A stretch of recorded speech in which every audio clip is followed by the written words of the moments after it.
Niscaya Allah akan mengangkat derajat orang-orang yang beriman di antara orang-orang yang beriman di antaramu dan orang-orang yang diberi ilmu beberapa derajat. Dan Allah Maha Teliti terhadap apa yang kamu kerjakan. Wahai orang-orang yang beriman, apabila kamu mengadakan pembicaraan khusus dengan Rasul, hendaklah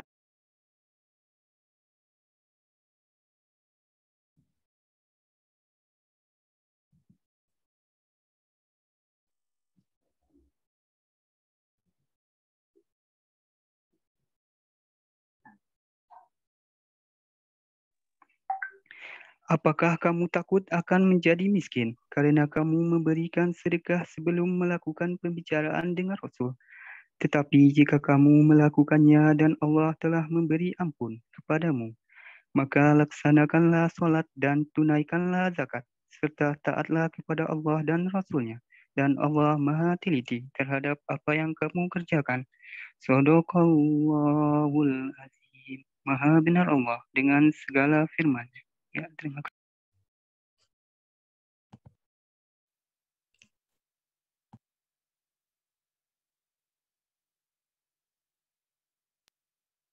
Terima kasih Kang Rio. Kemudian acara selanjutnya yakni sambutan yang akan disampaikan oleh Kang Abdul Ghazir selaku Ketua Pelaksana Acara Isi Tempat. Kepada Kang Abdul Ghazir dipersilahkan. Assalamualaikum warahmatullahi wabarakatuh. Yang kami hormati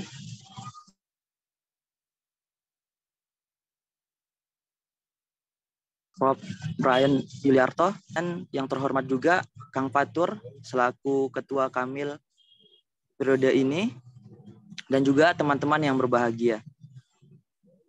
Pertama-tama, marilah kita panjatkan puji syukur kita atas kehadirat Allah Subhanahu wa taala yang telah memberikan kita berbagai macam nikmat di dalam kehidupan kita. Tentu kedua kalinya salawat serta salam semoga selalu teraturkan kepada junjungan alam Nabi besar Muhammad Sallallahu Alaihi Wasallam. Kita sampai di acara SIP 4 atau Sekolah Ilmiah Pasca Sarjana yang keempat, yang artinya mempunyai rangkaian-rangkaian. Jadi kita sudah menyelenggarakan ada 3 rangkaian SIP yang berkaitan juga, masih berkaitan dengan publikasi. Dan di SIP yang keempat ini, kita punya tema besar, yaitu tentang publikasi. Jadi SIP ini sendiri sebagai program kerja dari Akpro, salah satu departemen yang ada di Kamil. Nah, kemudian mungkin perlu juga kami sampaikan kenapa pentingnya publikasi sendiri untuk di ITB, untuk pasca sarjana ITB, sebagai salah satu syarat untuk lulus itu sendiri, salah satunya adalah memiliki publikasi. Nah, untuk secara luas lagi, tentu publikasi bermakna lebih bisa dikatakan lebih penting lagi. Nah, untuk itu kita perlu mengetahui apa sih publikasi lebih lanjut yang nantinya akan disampaikan oleh pemateri kita, Prof. Brian. Untuk itu, teman-teman akan saksikan. Selanjutnya, mungkin terima kasih saya sampaikan kepada para panitia ya, yang sudah berkontribusi sehingga terlaksananya acara pada hari ini. Dan kita berharap tentunya acara pada hari ini berjalan lancar sampai akhir acara. Mungkin sekian dari penyampaian saya, kurang lebihnya saya mohon maaf. Assalamualaikum warahmatullahi wabarakatuh. Waalaikumsalam warahmatullahi wabarakatuh. Ya, terima kasih Kang Abdul atas sambutannya. Baik, sebelum ke acara inti ya, terlebih dahulu kita lakukan pemanasan dengan games. Nah, pada sesi games ini saya akan serahkan kepada panitia yang bertugas yaitu Teh Mila. Kepada Teh Mila, waktu dan tempat dipersilakan untuk mengambil alih sesi games pada kali ini. Silakan.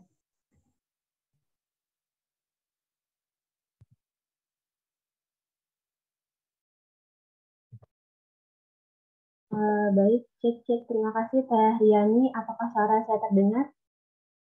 Terdengar, Teh. Baik. Oke, akan tes semuanya. Jadi sebelum kita ke acara inti nih, kita pemanasan dulu ya. Sebentar biar ngecek nih semangatnya teman-teman udah sampai mana nih. Jadi games ini cara mengikutinya teman-teman semua join di www.kahot.it seperti ini di Google, tinggal diklik aja www.kahot.it. Terus nanti masukkan PIN-nya di 1033329. Atau enggak nanti teman-teman semua bisa scan kode barcode. Nah, ini udah ada beberapa yang udah join. Ditunggu ya yang lainnya buat join. Lumayan loh, ada hadiahnya. Iya. Ya, ditunggu ya yang lain. Wah, udah banyak nih.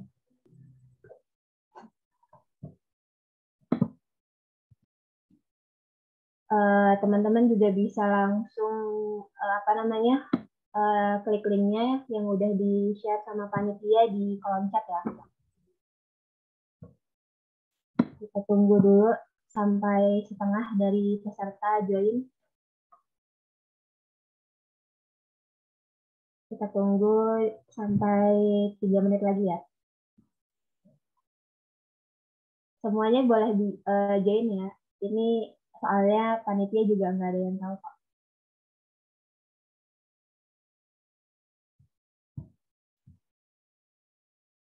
Jadi sekali lagi, teman-teman bisa mengikuti games ini dengan search di Google atau klik di Google dengan www.kahoot.it atau bisa langsung scan kode barcode-nya yang ada di sini. Nah, selanjutnya masukkan PIN-nya di 1033329. Panitia yang lain boleh bisa bacain ini ada berapa nih? Oh, udah 65, 66, 67. 68, 69. Jadi kayaknya udah lebih dari setengahnya ya. Oh, belum. Satu lagi. Oke. Atau kita tunggu sampai 80 orang ya. Wah, ada Mila nih. Mila yang mana nih? 73. Ayo teman-teman, 7 orang lagi nih. Baru kita mulai.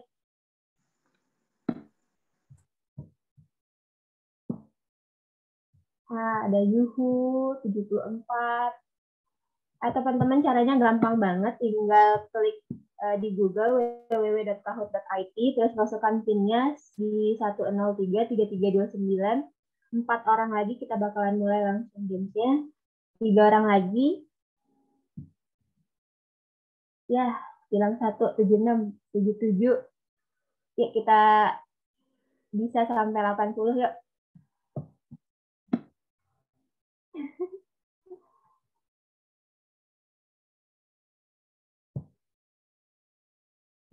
Ya, makin berkurang. Games ini gampang banget teman-teman. Jadi nanti cara mainnya itu harus cepet-cepetan ya jawabnya. Nanti akan muncul soal di layar teman-teman semua. Ayo diajakin nih teman-teman yang lain. Setuju. Oke, karena dari waktu yang sudah ditentukan sudah lewat. Ini 78, 79. Yeay, 80. Oke, kita mulai gamesnya ya teman-teman. Jadi konsentrasi karena ini soalnya itu harus cepet-cepetan. Oke, kita mulai. Suaranya kedengaran nggak, Teh? Kedengaran. Oke, baik. Siap. Oke, kita mulai kuis yang pertama. Tahukah Kang Teteh jika Prof. Brian Yuliarto, PhD, merupakan dekan fakultas? Nah, dekan fakultas mana tuh? Udah 24 dan 5 teknik Fakultas Teknik di Gandara, Fakultas Teknik Kimia, Fakultas Teknik Industri, Fakultas Teknik Fisika. Nah, yang mana tuh? Kalau teman-teman lihat posternya pasti tahu nih. Yeay, waktunya habis. Wow, variasi ya jawabannya. Dan ada 31 orang yang menjawab benar. Coba kita cek siapakah yang pertama menjawab. Tenang ya teman-teman, walaupun nanti teman-teman tidak berada di peringkat pertama nanti masih bisa kejar-kejaran. Ini agak lama ya.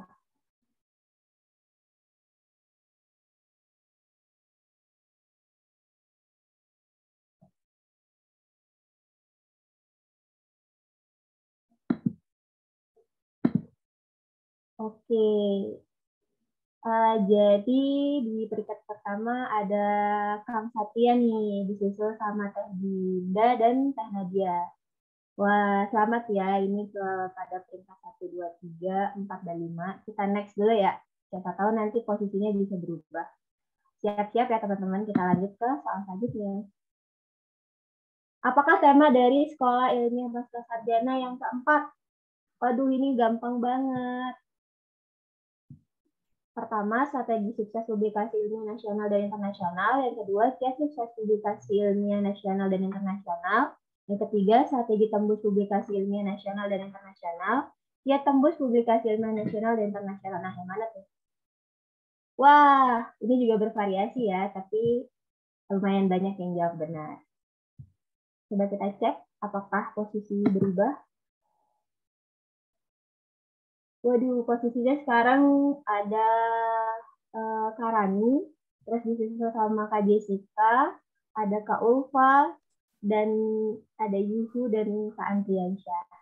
Coba kita cek nanti apakah di soal yang ketiga akan berubah lagi. Siap-siap ya semua, kita lanjut. Pada dasarnya tulisan karya ilmiah bermanfaat bagi, nih, udah langsung gercep banget nih. Sudah ada 40 orang yang sudah menjawab. Waktunya sambil diperhatikan ya teman-teman, hanya 20 detik.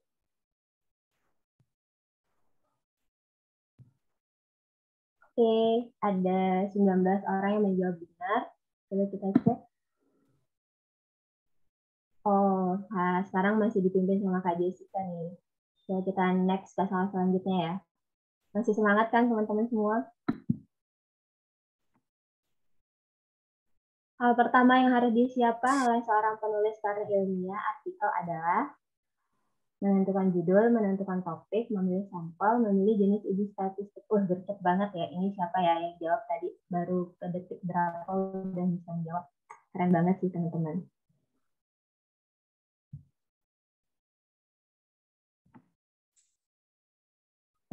Oke, mari kita lihat siapa. Masih tetap Kak Jessica ya. Oke, kita next. Udah berapa soal tadi ya? Wah, ini last question kayaknya nih. Oke. Apa kepanjangan dari Kamil ITB? Wah, ini parah sih kalau ada yang nggak tahu. Atau sampai ada yang salah jawab.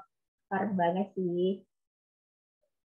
Ayo teman-teman, apa kepanjangan dari Kamil ITB?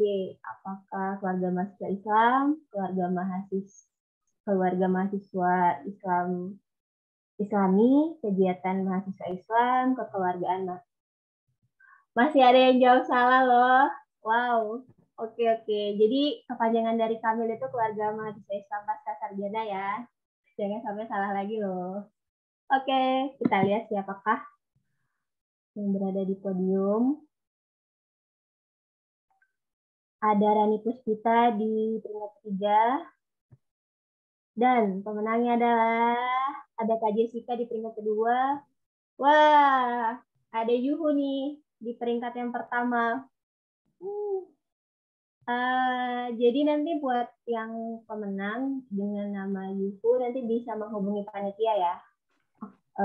Sesi gamesnya udah selesai, dikembalikan ke MC Teh Riani.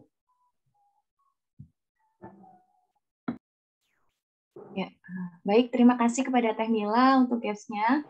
Kepada peserta dengan skor tertinggi yang tadi dimohon untuk menghubungi panitia ya untuk mendapatkan hadiahnya. Kemudian saya ingatkan kepada teman-teman yang baru bergabung untuk merename dengan format institusi underscore nama lengkap. Ya, kemudian saya mengingatkan kembali untuk Akang Teteh ada info menarik, akan ada hadiah giveaway untuk 2 orang pemenang dengan cara ceritakan pengalaman Akang Teteh selama mengikuti kegiatan webinar SIP 4 ini, kemudian upload di IG Story, dan jangan lupa mention IG Kamil di @kamilpaskaitb. Akan ada hadiah berupa e-money ya, teman-teman. Kemudian, acara yang selanjutnya yaitu acara yang kita nanti-nantikan, yakni materi inti, sekaligus diskusi dan tanya jawab. Sesi materi akan disampaikan oleh Bapak Profesor Brian Yulianto. Ya, sebelumnya pada teman-teman yang sudah hadir untuk isi link presensi terlebih dahulu, bisa melalui link di atas atau melalui scan barcode yang tertera pada slide. Ya, teman-teman dimohon untuk mengisi link presensi kehadiran pada link di layar. Ya. Selanjutnya, acara selanjutnya yaitu acara yang kita nanti-nantikan. Kepada teman-teman panitia, mohon slide-nya di next. Ya.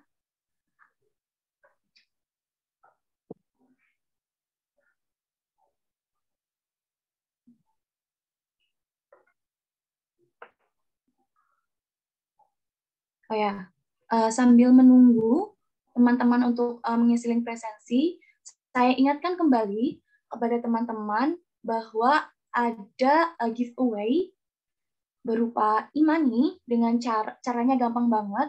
Ceritakan aja pengalaman Akang Teteh selama mengikuti kegiatan webinar SIP 4 ini, kemudian upload di IG Story, dan jangan lupa mention IG Kamil di @kamilpaskaitb. Oke, sembari menunggu ya, sebentar. Kemudian ada beberapa peserta nih yang belum merename, silakan merename dengan format institusi _ nama lengkap. Sekali lagi ya teman-teman, ada beberapa informasi yang benar-benar harus diperhatikan. Ada giveaway, kemudian ada presensi yang harus diisi, kemudian ada format nama yang harus diubah. Jangan lupa untuk giveaway-nya diikuti ya, soalnya ada hadiah menarik dari Kamil nih buat teman-teman.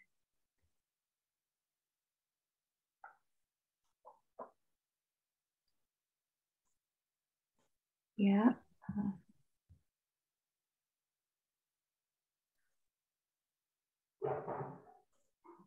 Sambil menunggu pembicara ya, Bapak.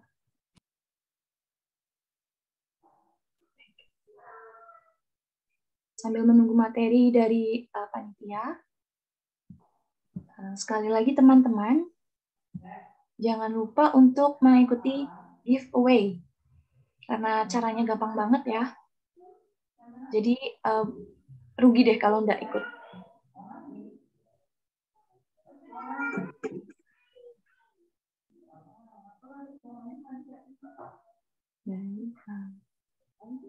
Teman-teman panitia, apakah sudah siap? Halo, Assalamualaikum warahmatullahi wabarakatuh. Waalaikumsalam warahmatullahi wabarakatuh.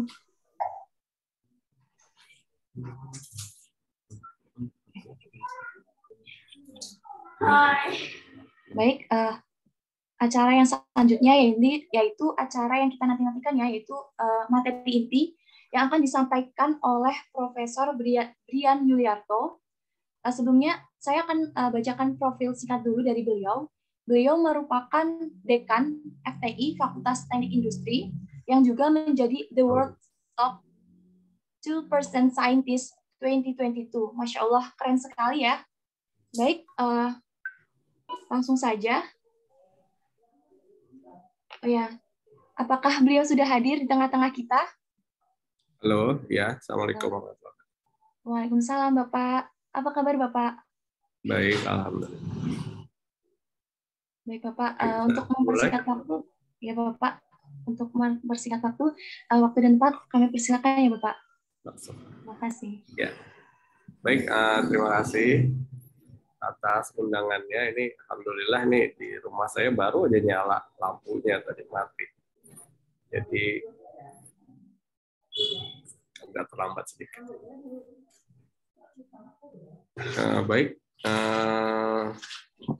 Ini materi ini sebenarnya saya pernah sampaikan ya untuk yang di ITB, tapi mungkin nanti kita lihat penilaian penekanannya akan beberapa berbeda.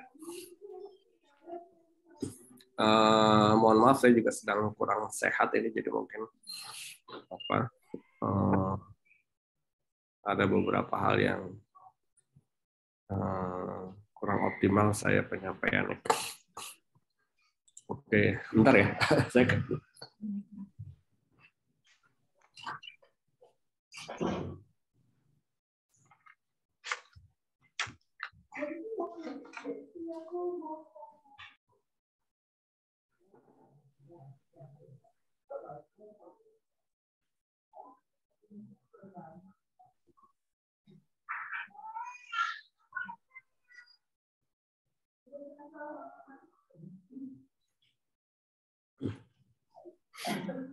Oke, baik. Selamat pagi semuanya. Assalamualaikum warahmatullahi wabarakatuh. Waalaikumsalam. Saya sebenarnya pengen tahu juga ini komposisi peserta ini apa sedang S3, sedang S2 atau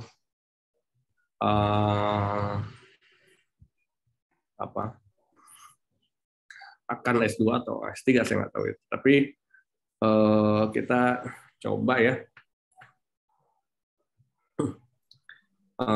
Hari ini materinya harusnya tentang bagaimana menulis jurnal nasional, jurnal internasional, begitu ya, Mbak ya?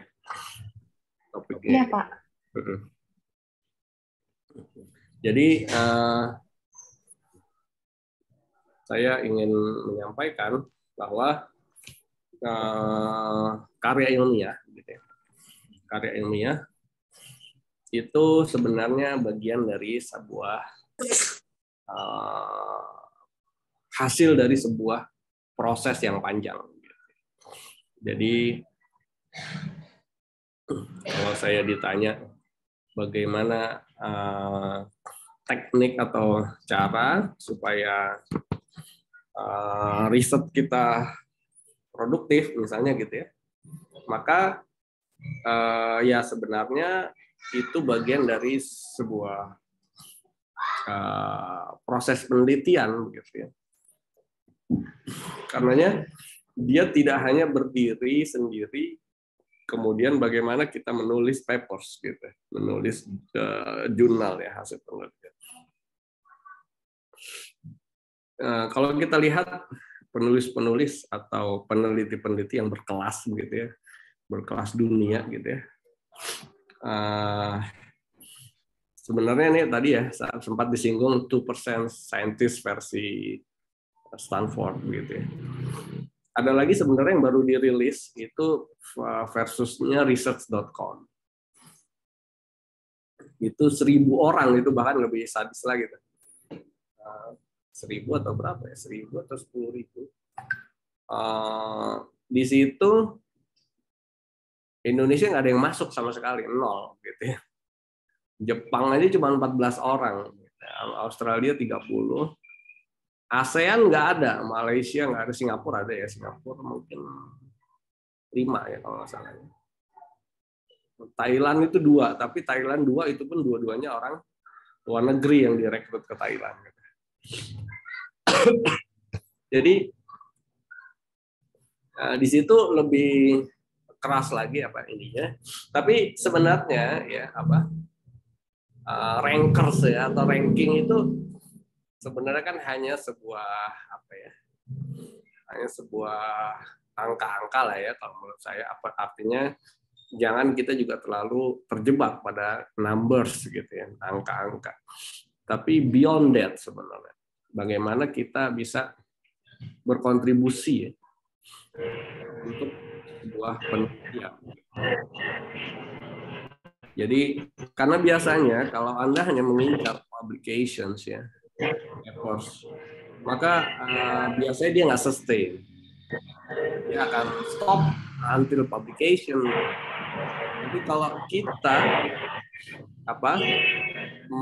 berpikir bahwa kita harus punya kontribusi untuk knowledge, to our knowledge. Seperti misalnya orang-orang yang meraih Nobel ya. Nanti saya hari ini akan banyak cerita tentang ini ya. Inspiring Nobel Prize gitu ya. Karena di sana tuh Nobel Prize ini benar-benar mengajarkan bagaimana ketekunan untuk kontribusi pada pengetahuan. Orang-orang yang dapat Nobel Prize itu orang-orang yang dia betul-betul memberikan kontribusi nyata untuk peradaban, untuk kemanusiaan. Nah, ini yang kita sering kadang ya, sebagian orang-orang menyatakan penelitian kita itu hanya menghasilkan papers gitu, kertas-kertas gitu. Padahal yang dihasilkan itu bukan papers sebenarnya. Itu adalah knowledge, pengetahuan. Dan itu adalah bagian dari sesuatu yang nantinya akan terus bergulir sehingga menghasilkan satu kontribusi nyata, produk nyata. Jadi jangan kita hanya berpikir pengetahuan yang kita kontribusikan itu sangat kecil, tidak.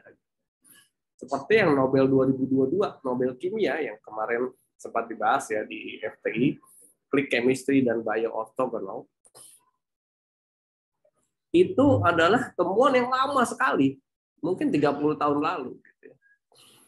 Pada saat mereka mempublish papers-nya, gitu ya, mereka juga tidak berpikir mungkin kapan ini menjadi produk nyata. Gitu. Tapi kan kemudian Surplus ya, yang nama salah satu orangnya, kemudian ada diturunkan lagi oleh seorang lain, kemudian oleh Bertozzi, dia riset lagi yang lebih nyata untuk farmasi. Jadi berkembang terus apa yang sudah ditemukannya. Nah itulah yang sering kita tidak sadar. Jadi saya ingin sampaikan bahwa teman-teman yang sedang bersekolah S2, S3, dan nanti akan menjadi researchers misalnya atau dosen, itu tugas mulia kita adalah memberikan kontribusi untuk pengetahuan. Maaf nih saya lagi pilek. Memberikan kontribusi yang real untuk pengetahuan, dan kita ingin pengetahuan ini nanti pasti akan bergelinding terus. Jadi saya hanya ingin sampaikan bahwa penelitian itu ya kadang memang tidak cepat, gitu ya.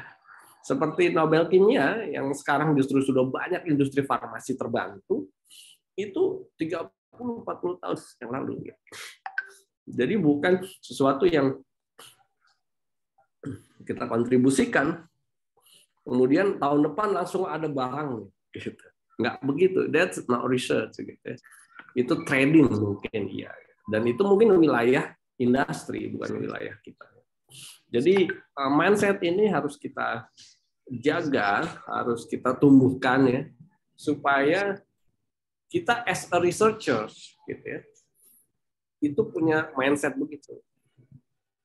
Nanti mungkin Anda mindset akan berbeda ketika Anda industrial person gitu ya, orang di industri itu nggak apa-apa, beda lagi. Tapi as a researcher, you have to think like that. Oke, jadi ini apa? Ini saya cerita. Nah, mungkin ini saya lewatin gitu ya. Nah, yang penting gitu ya. Yang penting itu produktivitas ya. Itu fungsi dari sejauh mana kita punya passion untuk to do research gitu. Ya. Nah, Anda ketika publikasi, menyiapkan publikasi papers gitu ya, maka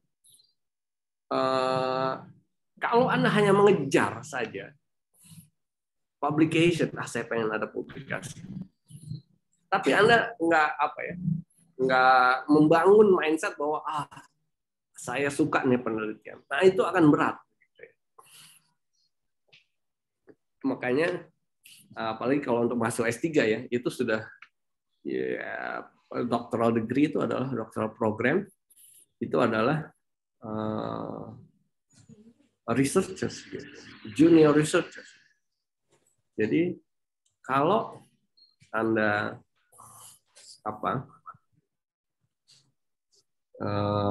seperti itu masuk S3, maka Anda harus sudah bertingkah laku atau berarti sudah researcher gitu sebagai peneliti.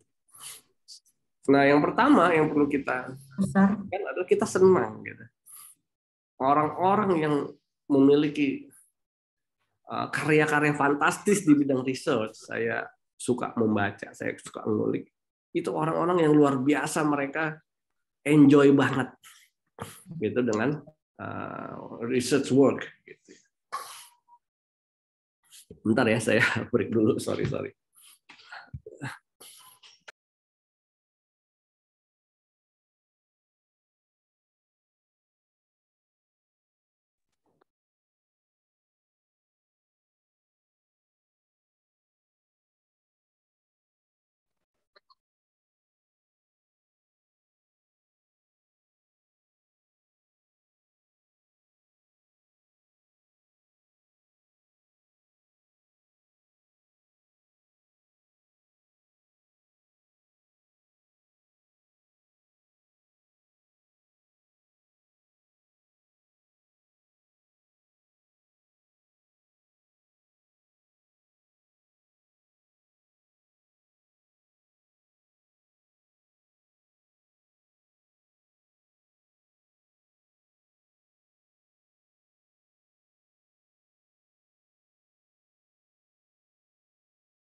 Baik, sambil menunggu Bapak, saya mengingatkan kepada teman-teman yang baru join untuk merename nama dengan format institusi underscore nama lengkap. Ya, sudah. Baik, Bapak sudah hadir. Silakan dilanjutkan, Bapak. Maaf, Ya, saya baik, terima kasih. Oke, nih ada yang jawab nih, S2. Kebanyakan S2 ya.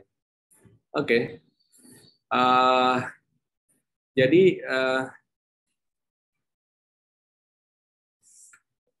Jadi memang saya kemarin baru baca, ya mungkin teman-teman tahu juga ya bahwa ada yang disebut sebagai high index, citasi, publish numbers-nya berapa gitu. Ada yang versi research.com ya, itu the best scientist ya in the world, itu high index-nya 319 gitu. Jadi Anda bisa bayangkan, berarti dia punya papers, setidaknya ada 319 paper yang disitasi, semua papernya itu disitasi minimal 319. Itu kan huge achievement gitu.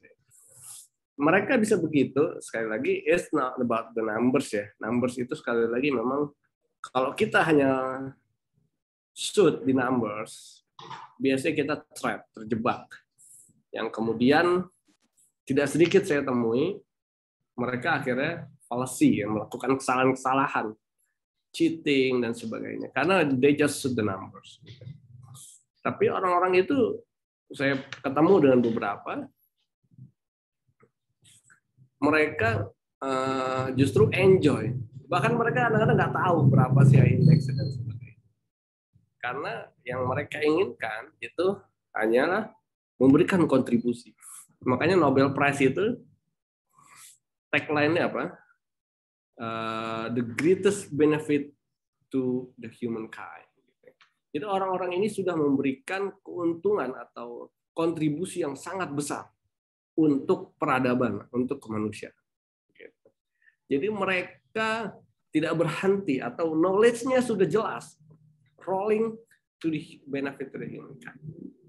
Makanya teman-teman sekalian ya, para mahasiswa S2, S3, disitulah apa ya, kalau kita ingin menjadi researcher, scientist, itu kita harus masuk wilayah itu. Wilayah bagaimana kita betul-betul enjoy. Tidak lagi, nah kalau ini mindset ya, mindset. Maka kita menulis paper itu hanya, dia akan mengalir terus. Dia sebagai sebuah hobi. Dia akan enak. Collecting data dan seterusnya. Dan dia akan faster berlari. Gitu. Makanya kadang kita aneh ya. Ada seorang profesor, dia publikasi misalnya 30 paper Q1 dan seterusnya. Atau lebih, 50. Kita mungkin nggak percaya, tetapi dia enjoy. Gitu ya. They build the team. Yang pertama adalah mereka punya tim yang besar. Ya. Punya tim yang besar sehingga mahasiswanya banyak, S3-nya banyak, postdoc-nya banyak. Gitu. Semakin orang juga percaya dia dikasih funding riset lagi. Karena mereka enjoy. Nah ini yang sering kita trap, tidak apa ya, tidak hanya mengejar papernya aja. Jadi sekali lagi paper itu hanya output saja dari mindset yang terbangun, passion yang enak, kemudian mereka enjoy. Nah itu yang saya pelajari ya dari bagaimana peneliti-peneliti besar. Itu justru akhirnya mereka punya kontribusi yang nyata untuk suatu produk, suatu pengetahuan, suatu kemanusiaan dan seterusnya. Nah, oke. Jadi ini itu yang jadi kalau saya ditanya bagaimana supaya punya produktivitas yang tinggi, kuncinya itu. Kuncinya adalah kita punya mindset yang betul, sehingga kita kemudian membangun team building, kita kemudian enjoy dengan apa yang kita kerjakan. Dan disitulah dia akan mengalir. Nah, karena apa? High quality papers ya, paper yang berkualitas tinggi, itu kuncinya adalah data. Kuncinya adalah data. Jadi Anda punya evidence-nya tuh banyak. Gitu. Jadi kalau kita ingin convincing ya, kalau kita papers itu kan sebenarnya it's about convincing something gitu. Convincing our ideas to the referees kan gitu ya. Kita punya ide yang kita ingin yakinkan kepada reviewers bahwa ide kita ini bagus. Tolong ini bermanfaat. Anda harus accept ini untuk dipublikasikan. Kan begitu. Papers itu kan begitu ya. Paper di jurnal. Nah, masalahnya adalah oke, kata reviewers gitu. Sekarang how can you convince me? How can you convince us? Bagaimana bisa Anda meyakinkan saya untuk menerima paper Anda, publikasi di jurnal ini? Kalau Anda data sedikit, gitu misalnya ya. Jadi data itu harus, evidence itu harus strong evidence. Harus banyak. Semua sisi kita tinjau, oke, we shoot semua ke arah yang kita ingin convincing, di conclusion-nya itu. Nah, ini yang sering kita lupa, sehingga yang terjadi adalah kemudian kita data tidak ala kadarnya, gitu ya. Nah, kalau Anda ingin menjadi good researchers ya, dengan publikasi yang bagus, maka kuncinya adalah Anda harus paham. Anda menulis ini, datanya apa yang dibutuhkan? Itu yang pertama. Data apa yang dibutuhkan? Nggak mungkin data itu satu, nggak mungkin dua, nggak mungkin tiga. Gitu. Jadi Anda harus banyak. Kalau di bidang saya, misalnya nanomaterials, for sensor application, for solar cells, misalnya. Setiap satu ideas, paling tidak kita butuh 10-15 data to convince the reviewers. Nah, itu yang kita inginkan.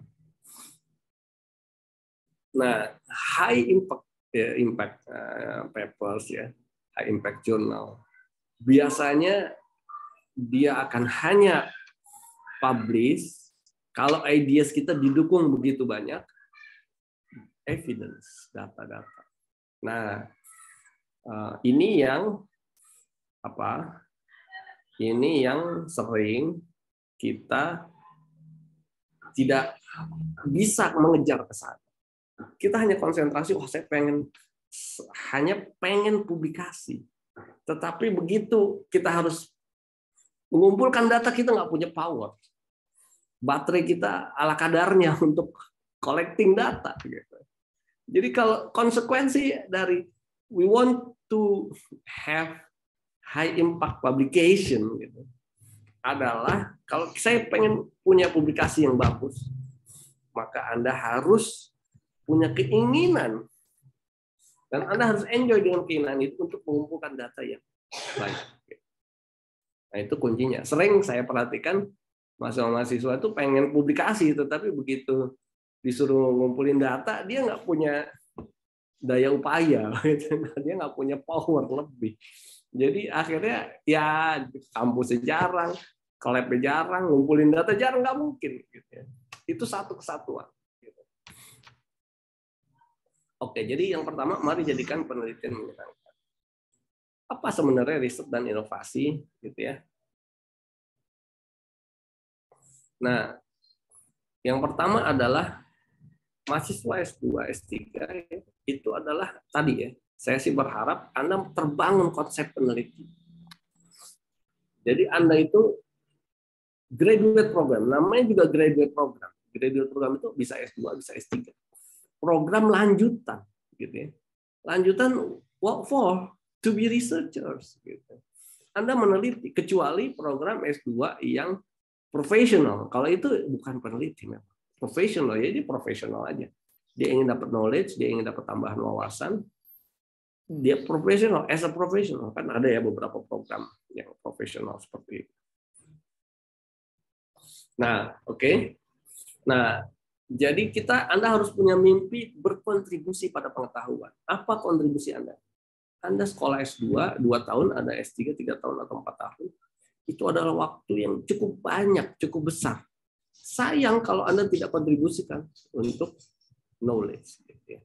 Nah, ini ada ini salah satu peraih Nobel ya. Bagaimana pesan dia untuk membangun mindset peneliti, gitu ya.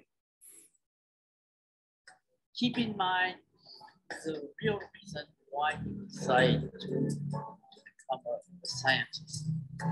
Is it for your CV? Is it for your personal interest? Keep in mind the real reason why you decide to become a scientist. Is it for your CV? Is it for your personal interest? To be a leader, to become, nah, jadi kalau Anda pengen CV-nya banyak, mau jadi leader, star, just forget it. Now, if you want to become a scientist, to try to bring. Nah, jadi kan kalau Anda you wanna be a scientist, you wanna be researcher, jangan berpikir yang tadi tuh. Jadi nggak ada orang-orang yang peneliti besar itu berpikir tadi apa? Wah, saya pengen high index tinggi, nggak ada tuh. Gitu. Jadi kalau orang yang hanya menghitung numbers, they will be trapped. Dia akan terjebak. Jadi bukan itu saintis itu. Jadi publication ya itu hanya salah satu sarana to contribute our knowledge gitu ya. Jadi dia bilang mau CV-nya banyak, dapat penghargaan sebanyak, enggak, just forget it kata Ghenosi ya, peraih Nobel tahun berapa tadi? Something important for the society. Nah, kata dia, yang harus keep in mind, yang harus terbangun dalam itu adalah bring important for the society. Tugas kita itu membawa sesuatu yang penting untuk masyarakat kita, untuk komunitas, untuk peradaban. For the others, untuk masyarakat lain. Because at the end of your career, you will feel good. Nah, kata dia, kalau mindset itu, at the end of your career you will feel good. Ya, jadi ini yang kita nggak bisa loncat gitu. Dan ini yang kebanyakan orang-orang yang berhasil itu punya mindset yang kayak begini. Mereka justru publikasinya banyak, kontribusinya banyak. Karena mereka ingin kontribusi, bukan hanya numbers. Begitu.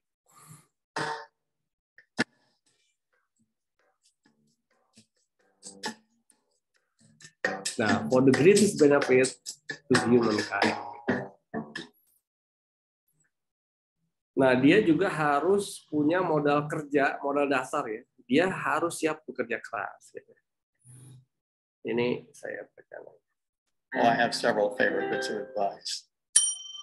Be ready to You work hard. have to be willing to, ready to. Nah, ini Kip Thorne, ya ini peraih Nobel Fisika tahun 2017.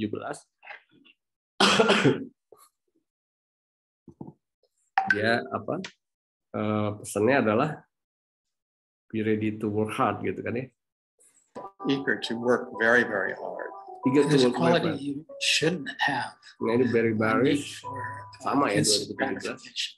Working on something that might be very menial. I'm not talking about doing the floors in the lab. That you do anyway. Maybe you're working on the data analysis, or you're helping the person run an apparatus. If you're so oriented around instant gratification, you can't really do the kind of work that's required to do real stuff.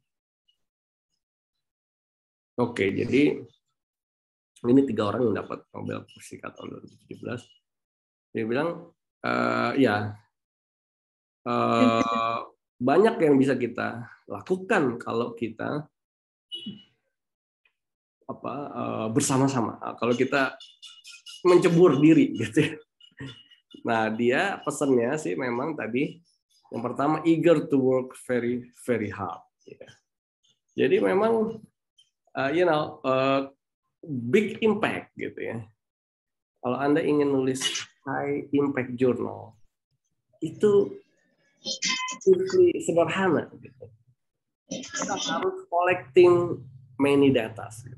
We provide, kita tunjukkan data yang banyak evidence. Gitu. Nah itu nggak bisa dengan not very hard. Gitu. Nah, ini yang kalau saya perhatikan budaya kuliah S2, S3 itu belum terbangun secara strong ya. Nah, maksud saya adalah kalau Anda kuliah S2, kalau Anda kuliah S3, maka Anda researcher actually, basically gitu ya. Maksudnya apa? Ya Anda harus setiap hari doing research. Nah, doing research yang benar adalah you come to your office, you come to your lab every single day, gitu ya. Setiap hari dan join bersama orang-orang yang ada di sana, gitu. Makanya di itu tadi ya. Quality you shouldn't have. A need for instant gratification. Jadi nggak ada tuh instant gratification.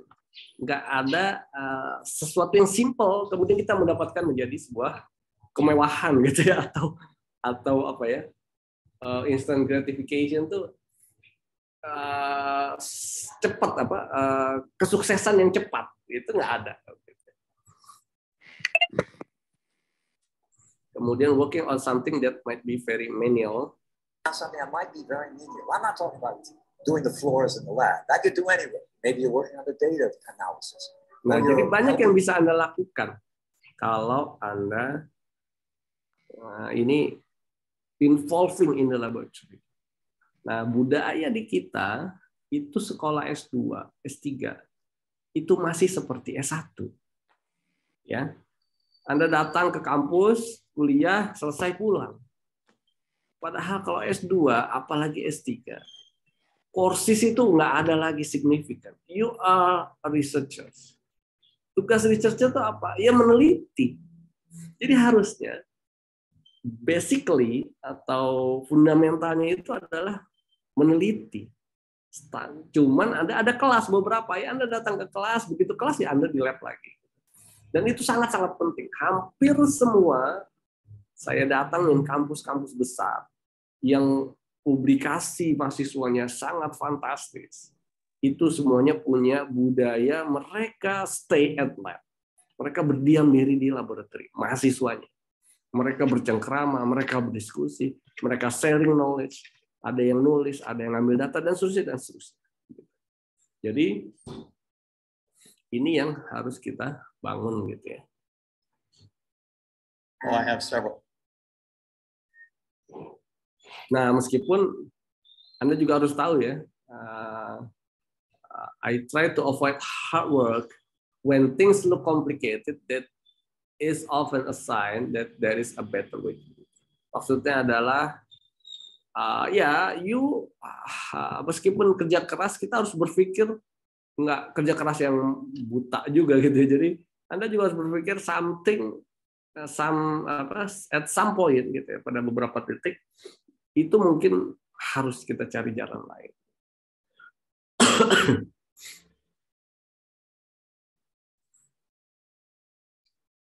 Nah, kemudian yang berikutnya juga yang perlu dibangun ya, kesuksesan orang-orang yang bekerja punya publikasi yang baik itu adalah they make teamwork ya, rather than it's single work. Jadi Anda harus berpikir ini kerja tim. Gitu. Karena kenapa? Jurnal-jurnal yang high impact itu nggak mudah, bukan sesuatu yang gampang. Kita harus bisa convincing. Convincingnya itu betul-betul sulit. Saya sampai sekarang aja, saya kalau sedang menulis paper bersama mahasiswa saya, kadang-kadang kita harus berpikir berkali-kali, ini kenapa masih ditolak juga? Ini kenapa mereka masih melihat ini kurang signifikan?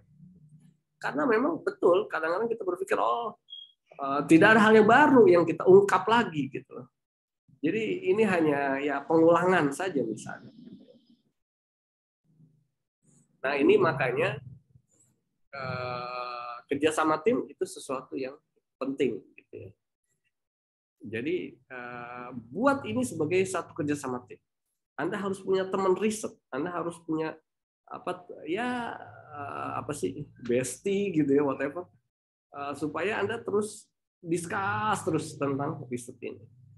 Karena nggak mungkin Anda lonely gitu, lone ranger. Get to meet some people and work with them. Nah, learn by doing. Jadi katanya get some people and you work with them. Jadi penting banget ya. Saya perhatikan mahasiswa-mahasiswa yang sukses, bagus, dia nggak kerja sendiri. Dia punya teman 2 orang, 3 orang, 5 orang, yang dia terus aja bareng-bareng tuh membicarakan apa yang sedang diteliti, deeper and deeper. Jadi jangan pernah, kalau sendiri saya pasti bisa simpulkan dia nggak akan punya publikasi yang bagus. Ya, publikasi sebagai syarat lulus aja biasanya begitu. Saya pikir bukan itu yang kita inginkan gitu ya. Kita kan ingin kontribusi gitu ya, pada knowledge. Apprentice system. Nah, dia nih, I'm strong believer in what's called the apprentice system. I tell this to students over and over again. If you're interested in science, go to college if you want, but don't worry about the courses. Nah, don't worry about the courses so much, gitu ya. Kalau Anda, jadi courses itu, itu penting, tapi bukan di situ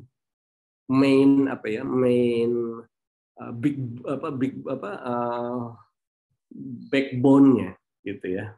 Untuk S2 S3 ya maksud saya. Sniff around, hunt around, go sniffing at the labs. Nah kan, itu yang penting. Sniff around, go sniffing on the lab. Anda harus kayak anjing pelacak sniffing gitu kan ya. Anda harus betul-betul ngeliatin di lab, enjoy sama laboratory gitu ya. Sniffing at the places. Talk to graduate students. Talk to people who are working on real problems, and see if they'll maybe have a problem that you could work on with them. And you ask a lot of questions, and not so many that you make yourself into a pain in the tuchus. Don't do that, but enough so that you learn what you need. Ya, ini hal yang get to meet some people and work with them. I mean, I'm a strong believer in Jadi what's called. Jadi memang apa? Anda harus punya teman. That's very very important. Teman dalam artian bukan teman ngobrol ya, tapi teman yang doing research together. Tadi ya, kenalan, nanya ada masalah apa, kemudian minta ikut bantuin dong, saya pengen tahu, dan seterusnya. Itu something yang very very important. Nah kemudian ini ya, fokus pada kerja riset dan inovasi. Nah, leadership in research ya, orang Indonesia itu pasti kalau di luar negeri berhasil. Saya banyak ke luar negeri, selalu kalau ketemu orang Indonesia, they are fantastic. Gitu. Mereka keren-keren. Kenapa? Karena memang apa ya, di sana orang Indonesia itu bisa fokus. Mereka hanya kerja riset. Sementara begitu di sini gangguannya banyak banget, gitu kan ya. Anda kadang-kadang ada yang sekolah S2 atau S3, tapi fokusnya kan nggak di sana. Nggak, fokus itu kenapa? Dia mikirin terus, sampai rumah dia masih buka-buka. Dia interesting, dia mikir, oh ya tadi itu bagus juga tuh data, kompleks sedikit, walaupun habis itu santai-santai. Tapi fokus tuh begitu. Nah di luar negeri, it works. Ya. Bisa terjadi. Karena ya mereka nggak bisa hubungan kemana, dihubungi keluarganya dan sebagainya, atau fokus akhirnya jauh dari mana-mana, akhirnya mereka fokus. Tapi di kita, waduh, di kita banyak kan ngobrol dan sebagainya, jadi nggak fokus to our work. Gitu ya. Katanya Feynman itu, it's not the lack of intelligence, it's the lack of focus that is stopping you. Kata Richard Feynman, dia dapat Nobel juga. I was not always the best student with the highest grades, but my teacher saw something in me and tried to encourage me. Jadi kadang-kadang justru kepintaran ya, kecerdasan itu nggak lagi penting, gitu. Karena knowledge itu udah bertebaran banyak. Gitu. Yang penting itu adalah kita bisa fokus. Anda fokus untuk bisa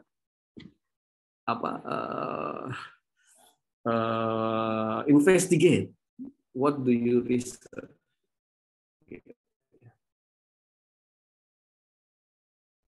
Oke, nah jadi dia harus suka gitu ya. Do something you love. Jadi ya memang ini harus enjoy gitu kan ya.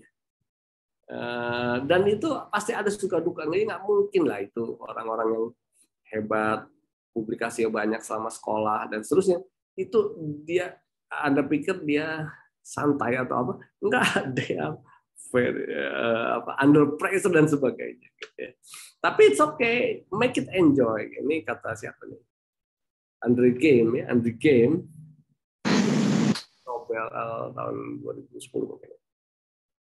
My experiment, if people don't have a sense of history, not very good scientist either. Jadi kalau katanya orang yang suka humor itu biasanya saintis yang benar itu justru banyak suka canda katanya.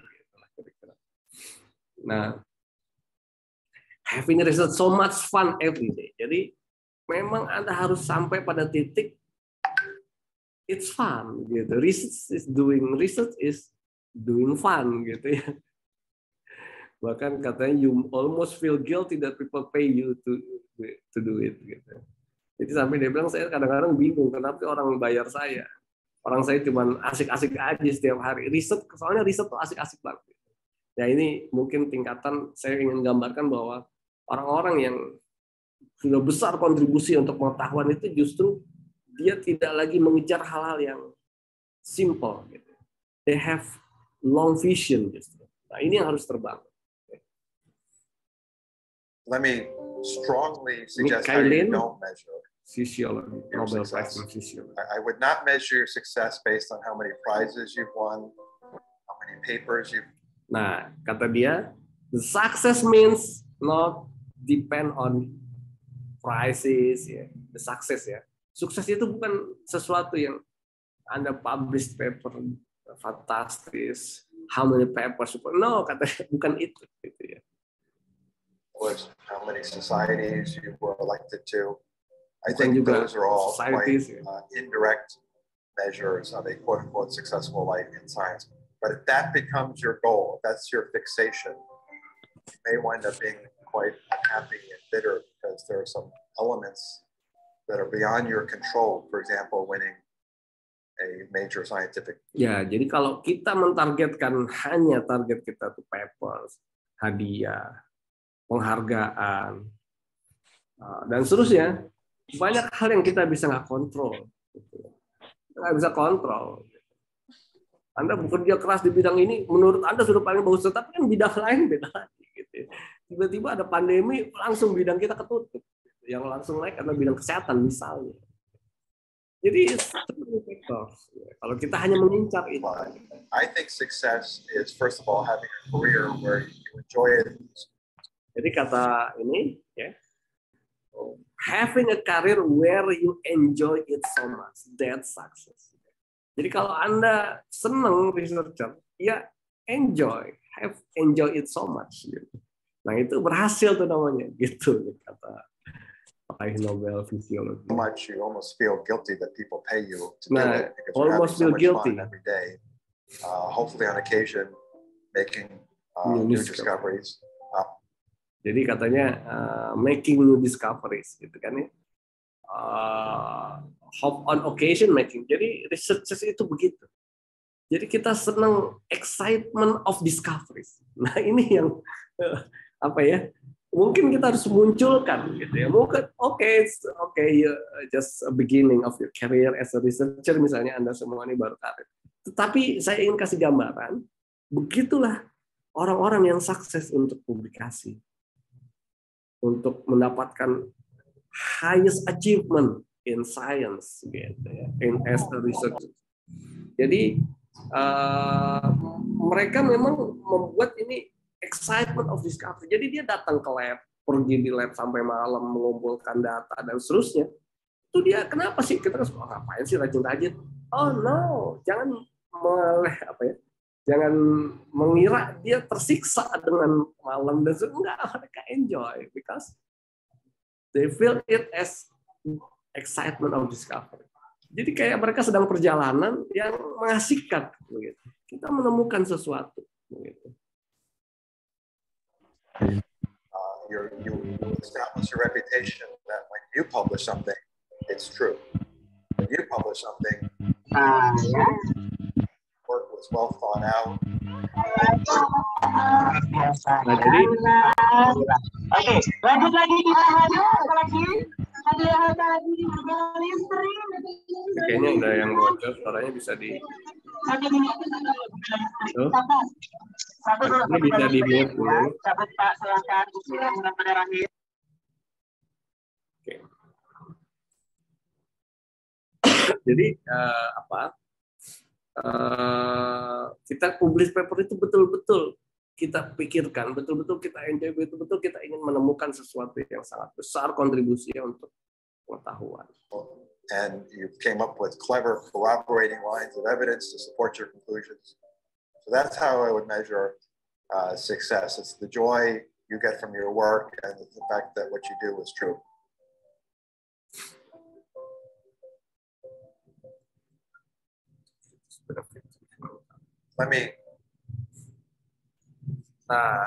Do research like you play ini juga yang saya putar lagi ya. Have dreams and pursue them. I think that's the best advice you can have. Jadi have a dream and pursue that. Jadi kalau Anda bagusnya punya mimpi gitu lah. Nah ini Anda kalau yang pengen publikasi, nah dream it. Aduh, itu orang publikasi di Nature gitu ya. Kayaknya kemudian orang baca banyak, orang ada yang terinspirasi dengan knowledge yang Anda publikasikan gitu. Orang kemudian senang tercerahkan, itu sesuatu yang bagus gitu. Dan kan di dalam Islam gitu ya, karena Kamil yang ngadain kita ada Islam sedikit. Di dalam Islam juga ketika kita berkontribusi untuk pengetahuan gitu ya, itu pahalanya ngalir terus kan begitu ya. Nah itu kan sesuatu yang luar biasa. Apalagi pengetahuan itu kemudian dipakai oleh produk, wah terus-terusan begitu. Jadi ini sesuatu yang harusnya kita bisa enjoy mengejar. have dreams and pursue them. I think that's the best advice you can have. It takes hard work, but and you can't always reach your dreams. And we worked for 20 years on something that we might not have reached our dreams. Would I have been sorry? No, because it was fun all the way. Pursue. Nah, jadi kata dia, kita 20 tahun loh riset katanya gitu ya. Tapi kemudian kita nggak dapat sesuatu ya yang kita harapkan. Ya mungkin nggak ada penghargaan, nggak dapat. No, apakah kemudian kecewa? Enggak. Because it was fun all the way. Gitu. Jadi karena semua yang kita lalui, kita jalan itu enak. You do research like you play gitu. All the way, pursuing something where you really have objectives, even if you don't get there, has all kinds of satisfaction along the way.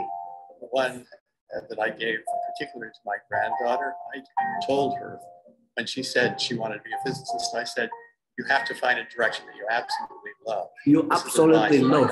My own grandfather, when I was about 4 or 5 years old, he told me, you will succeed in life if you find a job that is like play. Ya, jadi katanya apa? You will succeed in life if you find a job that is like a play.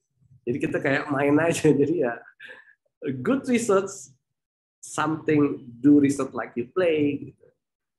Jadi itu harus juga kita paham. Nah, kemudian yang penting itu adalah juga membangun jejaring yang luas. You do research. Ini Anda sekolah, Anda kesempatan membangun. Apalagi kalau Anda yang berencana berkarir jadi dosen.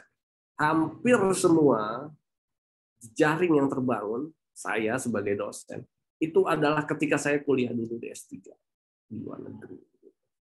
Jadi itu betul-betul signifikan. Jadi kalau Anda sekarang akan menjadi dosen, menjadi peneliti, apalagi nantinya, seriusin tuh. Sekarang saatnya Anda membangun jejaring. Ada banyak teman-teman saya yang dia terbawa terus ke atas gitu ya. Karena profesornya atau partnernya atau mitranya dia ke atas. Dia punya publikasi yang fantastis dan seterusnya gitu ya. Nah, jadi Anda juga harus pertimbangkan misalnya be less curious about people, that more curious about ideas. Jadi nggak usah kita pilih-pilih teman, pilih-pilih orang dan sebagainya. Semua orang kita temani. Karena knowledge can be born from anybody gitu ya. Semua orang bisa melahirkan pengetahuan gitu. Gerard Mourou. Nah ini kenapa di tengah? It was very clearly a mistake. Not plan at all. Gerard Mourou. In the process of aligning the laser, my student, he was not wearing goggles like he was supposed to, got a beam in his eye.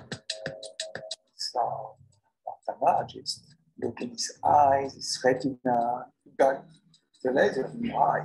But what type of laser is it? I told him that it was a new type of laser. Why are you asking this question?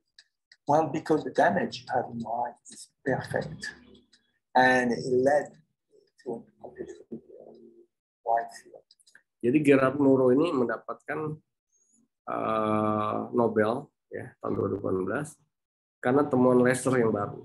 Itu nggak sengaja. Jadi mahasiswanya yang jarang pakai Google ya, harusnya dia pakai Google. Itu ternyata dia secara terus-menerus kena laser sebenarnya. Sehingga mata rusak, kemudian dia ke dokter, dokternya bilang ini bukan mata biasa, rusak biasa. Ini pasti ada terus-menerus laser. Jadi surprise semua. Jadi kira-kira keberhasilan itu kadang ya tidak terduga gitu ya. Jadi enjoy aja lah gitu ya. Never underestimate the importance of small step. Jadi kalau Anda bilang, aduh saya 2 tahun ya udah kuliah, nah, hasilnya gini banget. No worry about that. Jadi yang penting Anda sudah, kecuali kalau Anda, aduh saya udah 2 tahun S3 hasil baru begini. Karena Anda nggak pernah ke kampus, nggak pernah riset ya wajar. Gitu. Bukan Anda udah tiap hari ngumpulin data sebagainya, tapi enggak. Someday kalau yang sudah hard work, insya Allah akan hasilnya bagus. Gitu. Nah kemudian juga ini kata siapa ini? Charles Cow, Nobel Prize ya, tahun 2009, dia bilang ideas not always come in a flash. Jadi nggak ada tuh ide dan sebagainya kesuksesan itu in a flash. Diligent trial and error experiment. Jadi Anda harus ya punya data banyak dan seterusnya. Itu kuncinya di situ. Nah, kemudian ini juga, ini siapa nih? People say always, oh, this science is beautiful, you make a discovery or whatever. But you don't make discoveries too many. Of course, these beautiful moments, but these real eureka moments, you don't have them every day. The reality is that you work hard and you have to show passive. People say always, oh, this science is beautiful, you make a discovery or whatever. Nah, jadi kata dia ini ya apa?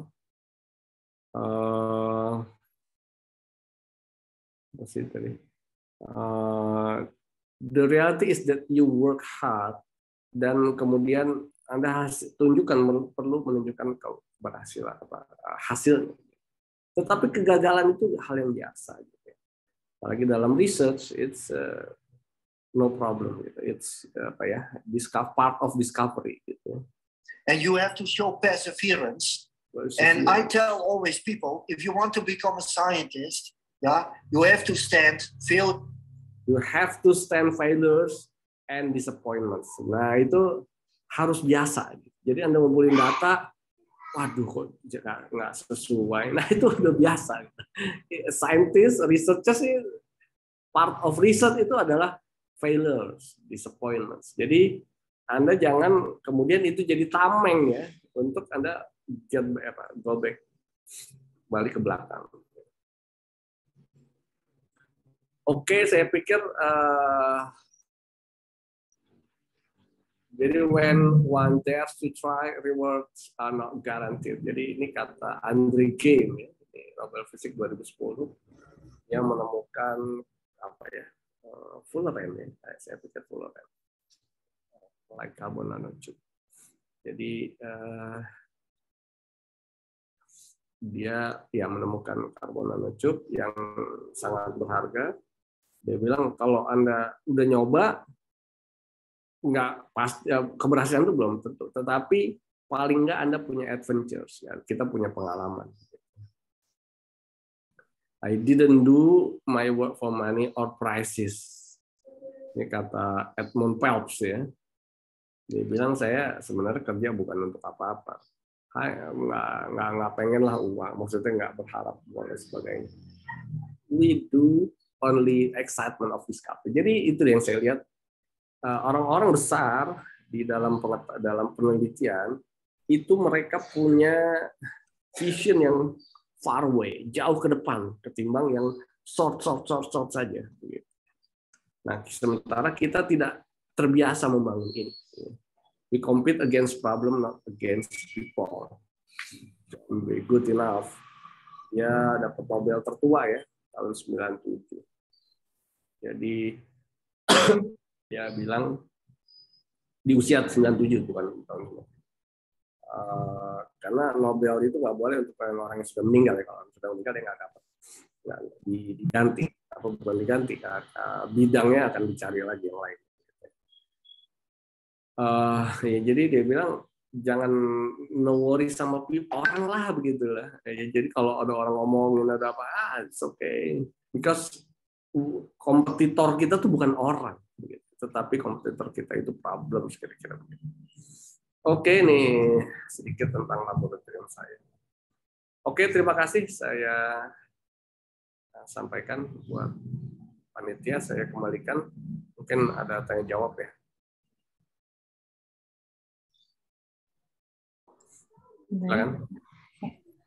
Baik, terima kasih Bapak atas penyampaian materi yang sangat luar biasa pada pagi hari ini. Langsung saja, baik selanjutnya itu sesi diskusi. Pada teman-teman yang mau bertanya, bisa secara langsung dengan raise hand dulu atau di kolom chat. Ya, untuk pada sesi kesempatan kali ini saya membuka 3 pertanyaan terlebih dahulu ya. Bisa langsung tanya dengan raise hand dulu atau di kolom chat. baru 1 yang bertanya. Saya menunggu 2 lagi. Mungkin ada yang mau raise hand lagi atau bertanya di kolom chat. Mungkin untuk 1 pertanyaan terlebih dahulu dari UIN Sunan Gunung Jati, Bapak. Silakan peserta dari UIN Sunan Gunung Jati dipersilakan untuk bertanya. Baik, Assalamualaikum warahmatullahi wabarakatuh. Sebelumnya terima kasih untuk kesempatannya. Salam kenal Bapak Brian. Perkenalkan nama saya Sheryl. Ya, salam kenal. Dari Sunan Gunung Jati, Bandung. Dan saya baru diterima program S2. Oh iya, bagus. Baik, jika saya simpulkan tadi bahwa luar biasa sekali bahwa riset itu saya kira adalah the art of giving ya, not the art of taking. Sederhananya seperti itu. Namun kalau saya lihat gitu Pak, budaya publikasi ataupun riset di kita ini nampaknya hanya sekedar ini ya Pak, untuk pemenuhan syarat, misalkan kalau dosen untuk naik pangkat dan lain sebagainya. Karena mungkin regulasinya seperti itu. Nah kira-kira dari pandangan Bapak bagaimana terkait dengan budaya riset ataupun publikasi di Indonesia? Karena kebetulan saya juga ini mengelola jurnal dari semester 3. Mengelola salah satu jurnal dari semester 3. Itu yang pertama terkait dengan ya regulasi ataupun budaya publikasi dan riset di Indonesia itu bagaimana dalam pandangan Bapak? Kemudian yang kedua adalah bagaimana cara menemukan, mungkin bukan cara ya, aha moment ataupun eureka moment. Apakah itu memang harus berdasarkan analisis yang mendalam ataupun kadang muncul saja gitu Pak, by accident. Nah, kira-kira gimana tuh Pak? Terima kasih. Gimana? Sorry. Oke, untuk pertanyaan kedua mungkin Pak ya, yang kurang jelas. Betul. Oke. Menemukan aha moment ataupun eureka moment. Nah, ini kan sebagai dasar untuk kita dalam meneliti gitu loh Pak, datanya. Apakah memang harus berdasarkan analisis yang mendalam gitu Pak, ataupun kadang muncul by accident kan, rata-rata seperti itu Pak. Maksudnya sengaja gitu, seperti tadi yang ditemukan kayak laser, kemudian Oke. Jadi yang pertama ya, masalah ini apa? Masalah di Indonesia belum terbangun budaya. Iya, dan kita terlalu cepat. Saya pikir gini, kita apa ya? Kita nih memang mungkin karena negara kita negara developing countries ya, negara berkembang, sehingga kita memang ingin cepat mendapatkan payback gitu kan ya. Sementara research work ini kebetulan tidak terlalu cepat gitu ya. Jadi makanya memang, dan sayangnya kalau menurut saya di Indonesia ini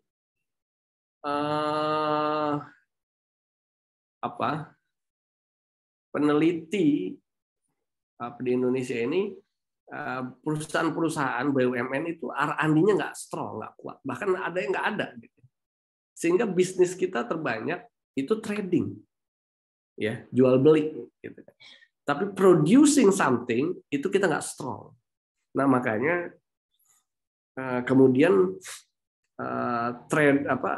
cara berpikir trading ini yang kemudian kalau menurut saya ya, ini cukup mempengaruhi cara berpikir di research yang pengen cepat ada gain gitu. Nah ini ya, ini harus kita sadari dan ya kita terus menerus, tetapi kita kemudian jangan terjebak juga di sana begitu. Kita jangan terjebak juga di sana. Tapi kita perlu ya menyiapkan gitu ya.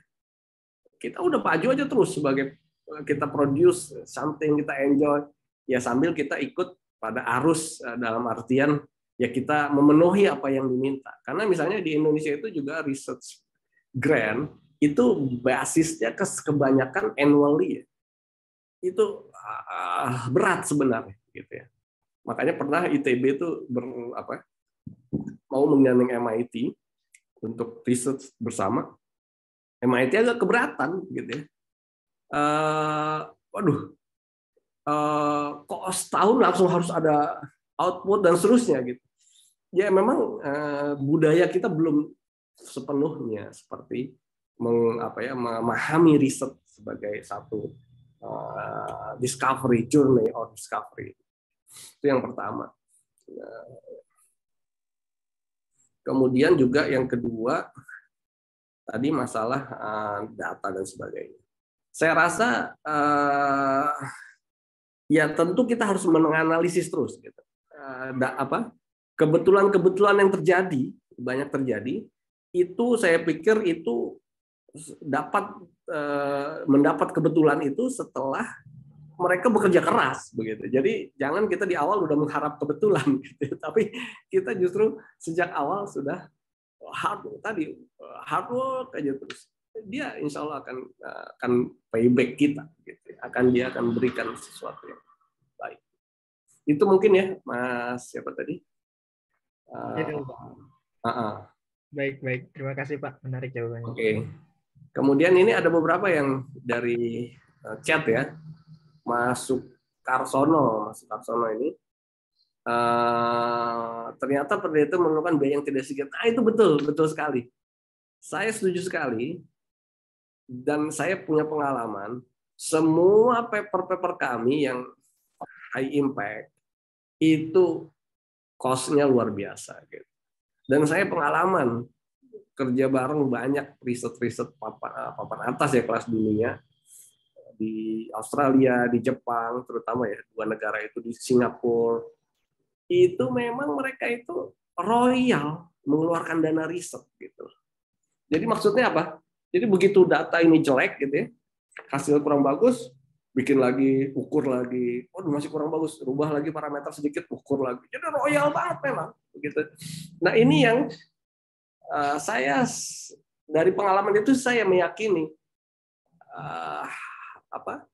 untuk high quality research itu memang mahal. Gitu ya.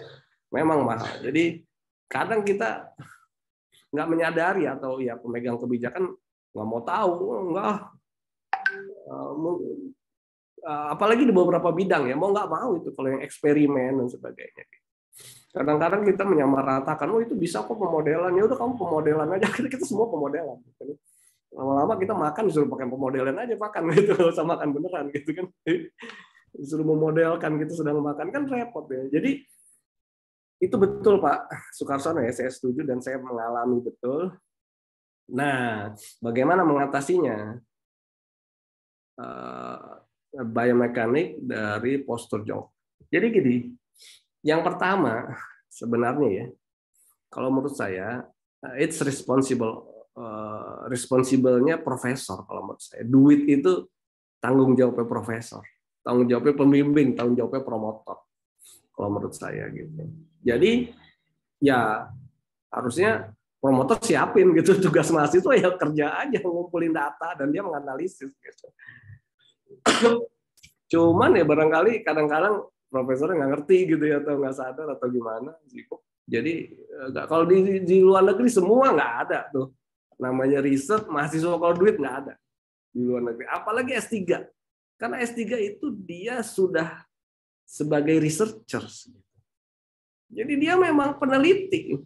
Makanya di banyak tempat di banyak negara itu beasiswa S3 itu lebih banyak daripada S2. Kenapa? Karena dia udah sebagai researcher, jadi banyak fundingnya lebih banyak gitu, untuk meng-hire tenaga kerja peneliti yang murah dalam arti dibandingkan pegawai tetap gitu ya. Nah di kita ini belum terbangun seperti itu.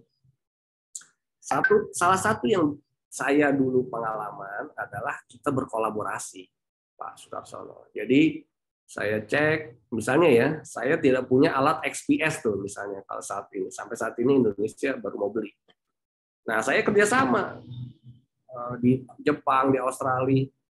Saya bilang, tapi memang ini lagi-lagi sebenarnya tugas pembimbing, tugas profesor gitu ya untuk membangun itu. Tapi gak ada salahnya juga kalau kita sebagai mahasiswa bisa membangun jejaring, hubungin pakai email, Pak, saya udah dengar di web punya alat ini, bisa nggak ngukur Tapi kita modelnya nanti ketika ini hasil bagus, saya publikasikan, saya akan masukkan nama Bapak sebagai authors juga. Sehingga kita nggak bayar. Gitu. Jadi makanya di paper-paper lab saya, itu autorsnya banyak banget semuanya. Karena saya agak royal. Dalam arti, aduh saya duitnya pas-pasan. Udahlah, saya ukur di sana, masuk aja sebagai author ya. Jadi gratis, karena kalau nggak masuk ya kita bayar dong gitu ya. Saya bayar aja jadi nggak. Nah itu yang strateginya kita untuk bisa mendapatkan data-data yang baik dengan biaya yang tidak ini. Tetapi ya konsekuensinya dua. Yang pertama kita harus punya tekad mempublikasikan paper kita, hasil penelitian itu, sehingga orang yang kita ukur datanya seneng gitu kan ya. Kita minta tolong ukurin dia senang. Waduh, mana dia kadang-kadang minta lagi, mana deh kalau ada data lagi sini saya ukur lagi gitu supaya namanya masuk lagi di publikasi. Jadi dia senang gitu. Saya biasa dengan Brain itu beberapa juga udah deh. Waduh, lagi dana anggaran riset kita lagi nggak ada nih. Udah deh ukur aja, saya email, Pak nanti kita kerjasama ya, nama Bapak masuk gitu. Jadi akhirnya lebih banyak ya di authors itu ya nggak apa-apa lah kita. Di luar negeri juga autorsnya. Anda tahu nggak ada satu paper autorsnya itu 1.400. Bayangin 1.400 orang coba. Saya cek itu, saya penasaran. Nih, jadi sampai halaman 3 itu isinya masih author semua papernya. Saya cek ternyata itu paper survei. Survei tentang kematian bayi itu bidang kesehatan. Jadi surveyornya semua masuk. Jadi cuma surveyor aja mungkin dia bayar sedikit kali gitu ya. Atau ya cuma diganti ongkos tapi konsekuensinya udah kamu masuk deh sebagai author gitu. Tapi dia akhirnya memasukkan para surveyornya ke dalam authors begitu. Yaitu salah satu bentuk dari nah biasanya disitulah pentingnya kita membangun jejaring ya. Pentingnya di situ kita menghadiri seminar. Seminar itu sebenarnya yang paling tepat adalah untuk sharing dan membangun jejaring. Jadi kita tahu, oh dia presentasi tentang ini, oh dia punya alat ini nih ternyata nih. Udah deh besok saya hubungin atau di situ kita hubungin Pak, kita kenalan dan sebagainya. Jadi itu kira-kira silakan semoga bisa terbantu Pak Sukarsono. Kemudian yang berikutnya nih Azani. Saya ingin bertanya apakah ada syarat-syarat yang harus diperhatikan dalam publikasi jurnal. Oke, sekarang publication journal. Yang pertama ya, kalau high impact journal, saya bisa menyatakan mungkin at least 10 sampai 15 evidence kita provide. Evidence itu maksudnya apa? Gambar. Evidence itu nggak bisa dengan kata-kata. Jadi saya kalau sebagai reviewer, pertama kali saya buka, saya tuh jadi reviewer tuh banyak banget minta sampai saya tolak-tolak gitu ya. Karena waktunya nggak ada untuk baca banyak.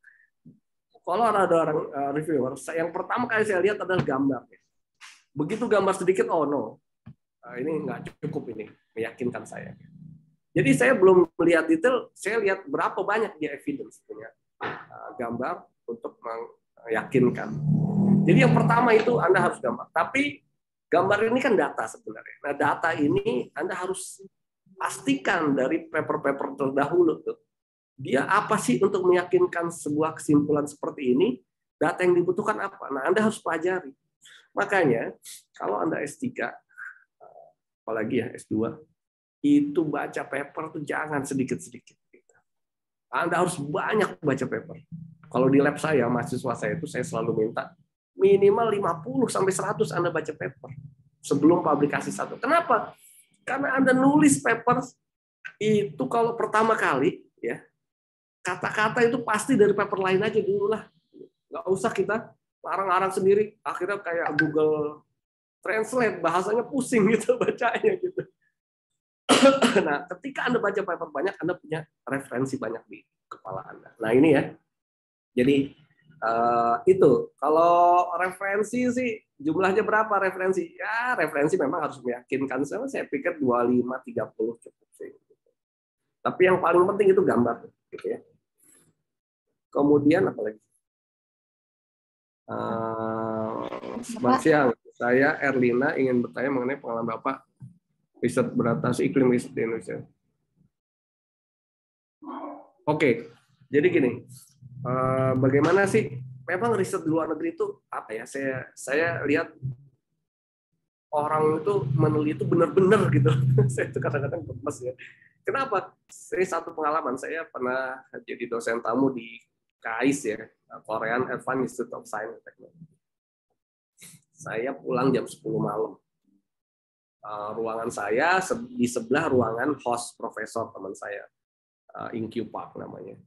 Saya selalu pamit lah izin ya. Saya pulang duluan ya Pak Inkyu. Saya pulang, saya ketok-ketok, saya buka pintu. Inkyu, namanya Inkyu Park. Inkyu namanya, kita seumuran jadi saya panggil nama.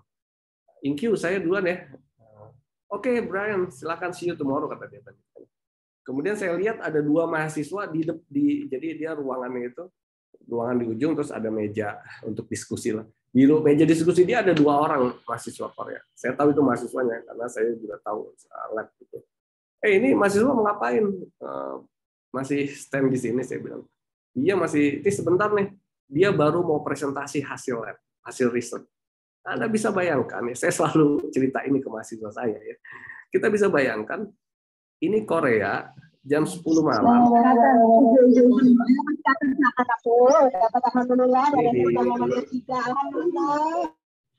Nah, jadi mereka jam 10 malam masih diam di lab untuk presentasi.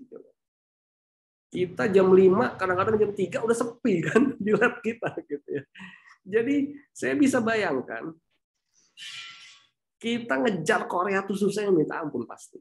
Mereka alat lengkap, dana banyak.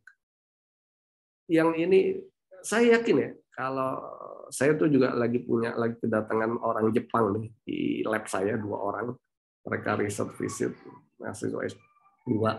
Orang Jepang itu kaget loh lihat orang Indonesia. Dia bilang, ini orang Indonesia kok rajin-rajin banget sih. Dia bilang gitu, dia kaget di lab saya gitu. Kalau di lab saya suruh datang gitu ya mahasiswa kalau. Karena sebenarnya apa ya? Kita ini personally hebat lah orang-orang Indonesia. Cuman iklim kita nih kurang kondusif gitu. Jadi kita nih tadi ya kalau kita ngejar Korea tuh cara kerjanya begitu, mereka tuh hard work-nya luar biasa. Jadi kalau kita santai, ya saya sih juga nggak perlulah kita sampai jam 10 malam apa ya, cukuplah sampai jam 5, tapi kita continue gitu ya. Terus pagi sore. Jadi kalau mahasiswa kita tuh harusnya pagi sore memang stay di laboratori. Kenapa stay di laboratori itu penting? Saya selalu bilang S2 S3 itu sebenarnya about building capacity, tentang bagaimana membangun kapasitas riset. Nah, kapasitas riset itu tidak hanya didapat ketika kita ngambil data, tetapi kita melihat tadi ya dari orang Nobel juga kan, sniffing your lab gitu. Ketika kita melihat orang lain ngambil lab, data di lab, orang lain betulin alat, orang lain manggil kita, tolong dong, ini akhirnya kita diskusi. Kita melihat juga ada orang yang hasilnya bagus, dia senang, kemudian dia cerita ke temannya dan sebagainya. Jadi kapasitas itu terbangun secara terus-menerus. Oh, jadi ini data bagus begini. Oh, itu dia gagal, kemudian dia meneliti, dia nambahkan material dan sebagainya. Jadi ini yang saya pikir ya, kita perlu bangun ini. Laboratorium yang kondusif. Laboratorium itu nggak harus eksperimen ya, tetapi yang penting juga adalah proses interaksi. Nah ini makanya ya di ITB juga saya tahu ya, belum seluruhnya terbangun seperti ini. Belum seluruhnya terbangun seperti ini. Saya selalu sampaikan, coba ya kita bangunlah ada satu tempat stay buat mahasiswa S2, S3, mereka bisa diskusi dan seterusnya. Sering penelitian di luar tidak bisa dilanjutkan, harus pindah topik yang lainnya. Mohon pencerahan. Ya betul, memang nggak semuanya bisa kita mudah kita lakukan di sini, keterbatasan alat, keterbatasan anggaran dan seterusnya ya. Dan memang kalau menurut saya itu sesuatu yang banyak terjadi juga di luar negeri juga. Teman-teman saya yang berkarir di luar negeri itu juga ketika dia di hire, kalau di luar negeri itu kan modelnya begini ya, hire misalnya ITB mau meng-hire dosen, dia punya project ini gitu. ITB ingin mengembangkan misalnya ya vaksin. Oke, di-hire vaksin, ahli vaksin. Jadi mau nggak mau orang berubah shift. Dia nggak harus dulunya pernah vaksin. Jadi it's okay. Merubah topik dari yang kita lakukan it's okay. Tapi tentu nggak misalnya semulanya nanomaterial berubah menjadi misalnya apa sih sipil begitu, nggak begitu ya, tentu masih dalam bidang kita. Dari Umram ini Mas Nurul Hasan Basri, data dan data untuk publikasi beberapa kali pengambilan data yang benar menurut Bapak. Dulu ketika saya satu biasanya triplo 3 kali pengulangan dan jika sudah bagus. Oke, mengambil data ya saya pikir data itu di dalam riset sebenarnya bukan sesuatu yang harus valid ya, berulang-ulang. Tentu itu pasti berulang-ulang ya. Tapi kaidahnya dalam riset itu kan champion data cukup, karena research publication ilmiah itu sebenarnya sampai pada dia ada tren ke sana begitu. Bukan itu nanti kalau untuk berkali-kali produksi baru data valid ya itu nanti ketika real untuk implementasi begitu. Waduh banyak banget ini nanya nih pertanyaannya. Begitu ya, kira-kira saya jawab cepat aja. Research gap. Bagaimana cara menganalisis research gap? Yang penting adalah kita memahami tren riset di bidang kita tuh apa, sejauh mana. Nah, jadi kuncinya adalah ya kita banyak baca paper tentang riset yang terkait dengan bidang kita. Di situ kita akan menemukan research gap yang masih kosong gitu ya. Mahasiswa UNY saya sebagai mahasiswa baru masih sangat kurang paham dalam mengetahui pengalaman maupun hasil. Yang ingin saya tanyakan bagaimana cara membangun rasa percaya diri agar bisa menulis artikel ilmiah tingkat internasional dan agar bisa menjalin kerjasama dengan mahasiswa peneliti luar negeri. Track record betul. Jadi luar negeri itu mereka sangat melihat track record. Jadi kalau Anda sekarang keluar S2 mau kuliah S3 di luar negeri, manfaatkan masa S2 Anda untuk publikasi yang bagus. Saya punya mahasiswa, dia sekarang di Jepang, saya kirim untuk S3. Dia selama S2 publikasi 3 Q1. Selama S2. Saya bilang ya, dulu saya masa S2 saya nggak sampai segitunya. Gitu ya. Saya mungkin publikasi saya cuma 1, seingat saya. Jadi dia lebih jago lah dari saya. Dan itu bisa terjadi, begitu loh. It can work gitu ya. Dan saya salut juga, dan akhirnya makanya saya kasih suggestion ke dia, kamu ke Jepang aja, ini saya kasih jalurnya.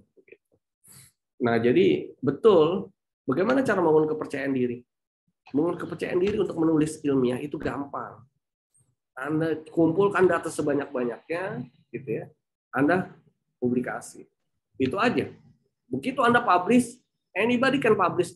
Publikasi itu sangat demokratis ya. Jadi nggak ada tuh berasal dari ini, tapi dia berdasarkan evidence-nya strong. Nah, biasanya Anda bisa terbantu ya. Kalau Anda lihat, aduh profesor saya, pembimbing saya ini kayaknya nggak percaya diri untuk publikasi.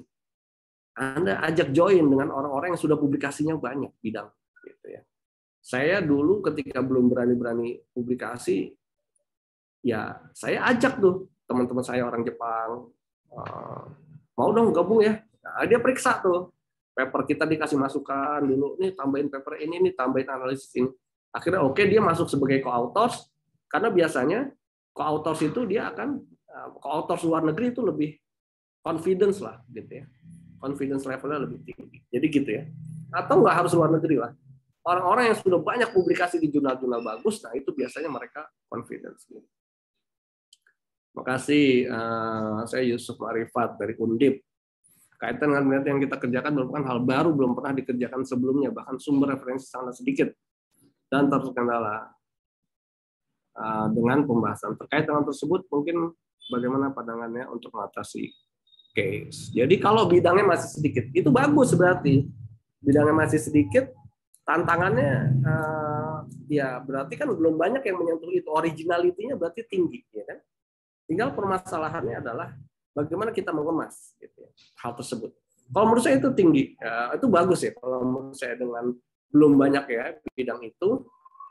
Nah, cuman kita jangan sampai terjebak. Sering kita itu melihat ini sebagai research. Padahal ini sebagai innovation development. Kita sedang mengembangkan inovasi produk. Gitu. Produk oriented itu it's not research anymore actually. Gitu. Jadi biasanya kalau sudah produk yang kita kejar, itu HKI masuknya, patent. Nah itu biasanya kalau kita publikasikan data kita akan kurang karena kita hanya mengejar produk oriented. Biasanya kita kesulitan mengumpulkan data biasanya, ya. Walaupun itu bisa juga sebagai publikasi itu bisa. Tetapi biasanya pengalaman saya, ketika kita sudah arahnya ke produk itu nggak lagi bisa dianalisis secara pengetahuan, begitu loh. Tetapi itu trial error untuk mendapatkan hal yang optimal. Nah itu bedanya tipis tuh. Begitu. Nanti mungkin materi tersendiri. Oke, begitu ya. Jadi tapi itu kalau belum banyak publikasi, menurut saya itu peluangnya besar. Hasan, tadi Bapak menyebutkan data-datanya.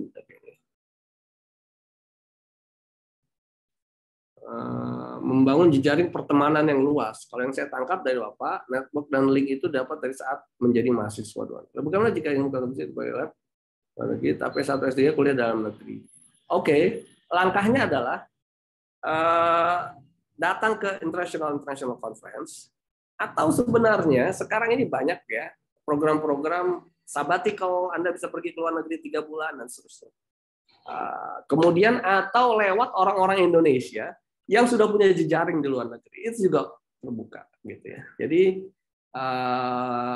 no worry, Anda bisa ini. Atau kalau Anda dosen sekarang di dalam negeri, Anda punya mahasiswa S3 atau S2, Anda kirim mahasiswa Anda ke luar negeri. Itu juga untuk membangun jejaring. Gitu. Ini Pak Sukarsono lagi nanya nih, mohon izin bagaimana tata titinya jika ingin menghubungi lembaga riset dan lembaga masuk pasca sarjana itu bisa langsung kontak ke sana. Sebenarnya lebih baik kalau profesor yang kontak Pak Sukarsono, itu jauh lebih baik. Ya. Tapi kalau enggak, maksudnya bisa profesor kita kan macam-macam ya, ada yang sibuk atau apa. Kita juga nggak apa-apa gitu. Tapi sebaiknya Anda ngomong dulu ke profesor Anda atau pembimbing Anda. Kalau saran saya supaya nanti nggak salah tangkap dikiranya, loh, kok nggak saya nggak tahu gitu ya. Beda-beda lah pembimbing ya. Kalau saya sih orangnya seneng tuh kalau masuk saya aktif sendiri gitu nyari-nyari. Wah bagus tuh. Jadi kan mengurangi kerjaan saya juga sebenarnya. Cuma kan orang kadang-kadang beda-beda, ada yang merasa dilangkahi atau apa. Jadi dan jangan-jangan profesor Anda atau pembimbing Anda punya kenalan juga yang sudah bisa ngoper itu gitu misalnya. Tapi kalau menurut saya itu bagus. Izin aja Pak. Biasanya kan kita CC juga tuh profesor kita di emailnya begitu ya. Kemudian juga introduction kita juga biasanya I'm a graduate student of profesor ini biasanya gitu. Oke, semoga berhasil ya Pak. Kemudian ITB Ashari. Terima kasih untuk ilmu yang bermanfaat.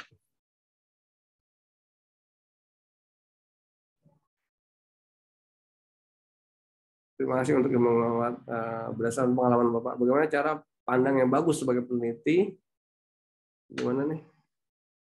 Saat mengalami beberapa kegagalan. Ya, kegagalan dalam penelitian ya biasa gitu ya. Jadi enjoy aja. Namanya juga penelitian, kalau penelitian langsung berhasil itu hampir nggak ada lah di seluruh dunia ini.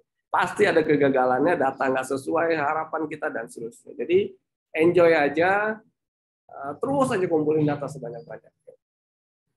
Hal yang menyebabkan waktu penelitian dibatasi. Bagaimana cara untuk menentukan masalah penelitian yang bisa diduga berhasil dalam jangka waktu yang dekat. Nah ini case by case ya kalau menurut saya. Disinilah sebenarnya peran pembimbing atau promotor atau profesor Anda. Mbak Yeva apa Mas Yeva. Jadi silahkan Anda konsultasi itu dengan ini Anda. Gitu. Tapi Anda juga kalau bisa berani bisa ngitung dan seterusnya itu bagus juga. Tapi itu case by case ya kalau bidang saya ya satu paper Q1 sih 1 tahun lah terkejar kalau bidang saya ya. Jadi 1 tahun riset full Anda stay di laboratorium, saya bisa garansi Anda punya paper Q1. Artinya data yang komprehensif untuk satu ideas itu bisa didapat. Oke, mungkin itu ya. Siapa? Mbak. Baik, Bapak. Terima kasih. Berhubung waktunya masih ada beberapa pertanyaan titipan, Bapak. Apakah Bapak berkenan untuk menjawab? Boleh, waktu 7 menit lagi. Baik. Sebentar, Bapak, saya scroll dulu. Tadi udah semua ini yang di chat? Itu di DM, Pak. Oke. Di DM saya, ya. Anonim katanya beliau. Bentar. Ya. Pertanyaannya, boleh sedikit berbagi tips, Pak, bagaimana cara kita memilih web atau jurnal yang baik untuk mempublikasikan hasil penelitian kita, dan saran Bapak, apakah lebih baik jurnal internasional atau jurnal nasional, Pak? Kemudian tadi ada satu lagi, atas nama Fadli, siapa tadi, sempat raise hand, apakah masih ada dengan saudara Fadli Hastito? Gimana Mbak Riani tadi apa yang ditanya? Sorry. Ya Bapak, akan saya ulang lagi ya Pak.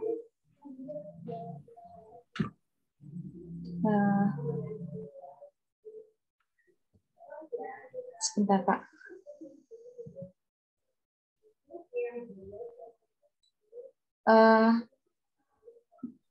Pertanyaannya, boleh sedikit berbagi tips Pak, bagaimana cara kita memilih web atau jurnal yang baik untuk mempublikasikan hasil penelitian kita.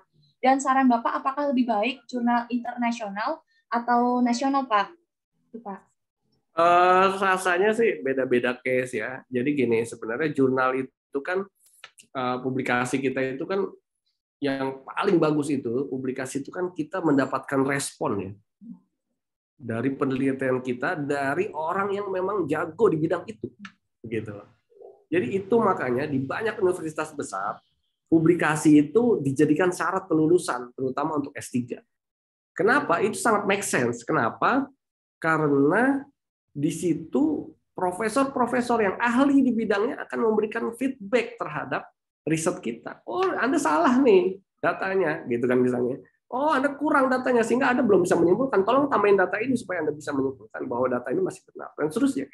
Jadi, saya selalu bilang kepada mahasiswa saya, publikasi itu bukan sekedar kita memamerkan hasil riset kita, tetapi itu adalah proses yang sangat penting sehingga kalian sebagai mahasiswa tahu bagaimana sih penelitian yang sudah kita lakukan itu dilihat oleh orang-orang yang justru ahlinya di bidang itu. Begitu. Jadi ini yang penting. Jadi dan publikasi itu semakin jurnalnya susah, ya kan ya, itu kan semakin dalam analisisnya. Gitu. Bahkan kita nggak terpikir, oh iya nih kita harus nambahin data ini dan seterusnya. Gitu. Itulah yang bagus dan itu harus Anda nikmati. Itu luar biasa menurut saya, pengalaman dan proses pembelajaran yang luar biasa. Anda bisa berinteraksi langsung dengan profesor-profesor kelas dunia, gitu. Karena itulah komentar profesor kelas dunia terhadap riset yang Anda lakukan. Begitu. Jadi kalau menurut saya sih, kalau hasilnya bagus, semakin tinggi jurnal, level jurnal itu semakin bagus. Karena jurnal-jurnal yang papan atas itu profesor-profesor top tuh justru yang menjadi reviewernya. Begitu loh.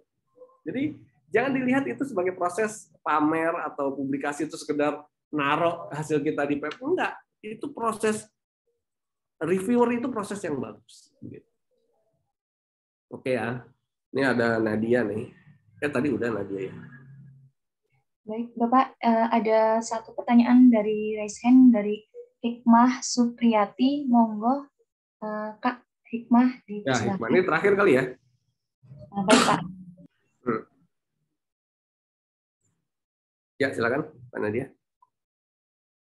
Ayo Mbak Hikmah.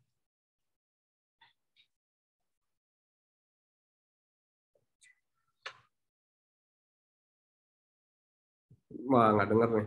Ini Mbak Nadia nanya nih, jangka panjang, membangun network jangka panjang. Jadi gini, orang luar negeri itu dia trust sih, dia pengennya. Gitu ya. Trust dalam arti kita tuh research itu konsisten sebagai peneliti ya. Dan kita bukan pragmatism relationship gitu ya. Jadi orang luar negeri itu senangnya begitu.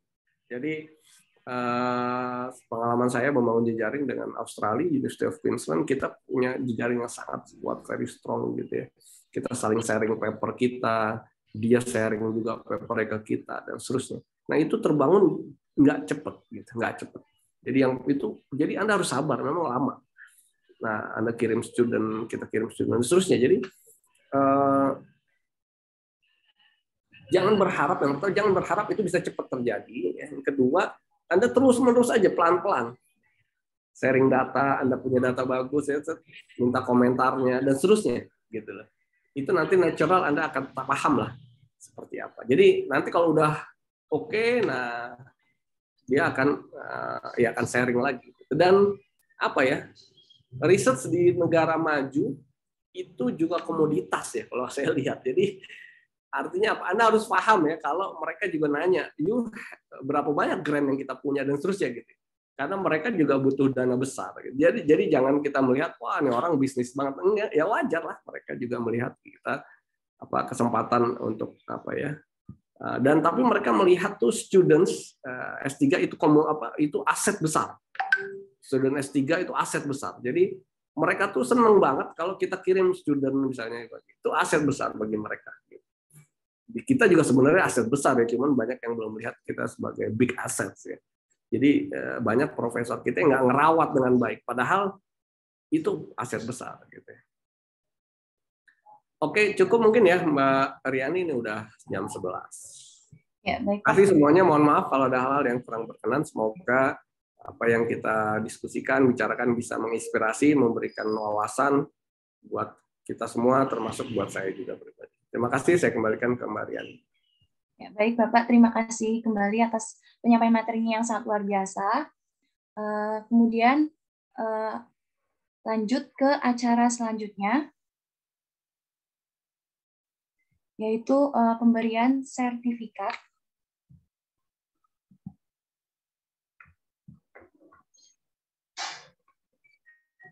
Sebentar. Pemberian sertifikat dilakukan secara simbolik kepada Bapak Profesor Brian Wilianto. Bapak dimohon berkenan untuk menerima pemberian sertifikat secara simbolik dari kami. Kemudian penyerahan sertifikat sendiri akan diwakilkan oleh saya sendiri, Bapak. Kemudian teman-teman peserta, teman-teman panitia mohon untuk men-screenshot. Dan sudah ya teman-teman panitia.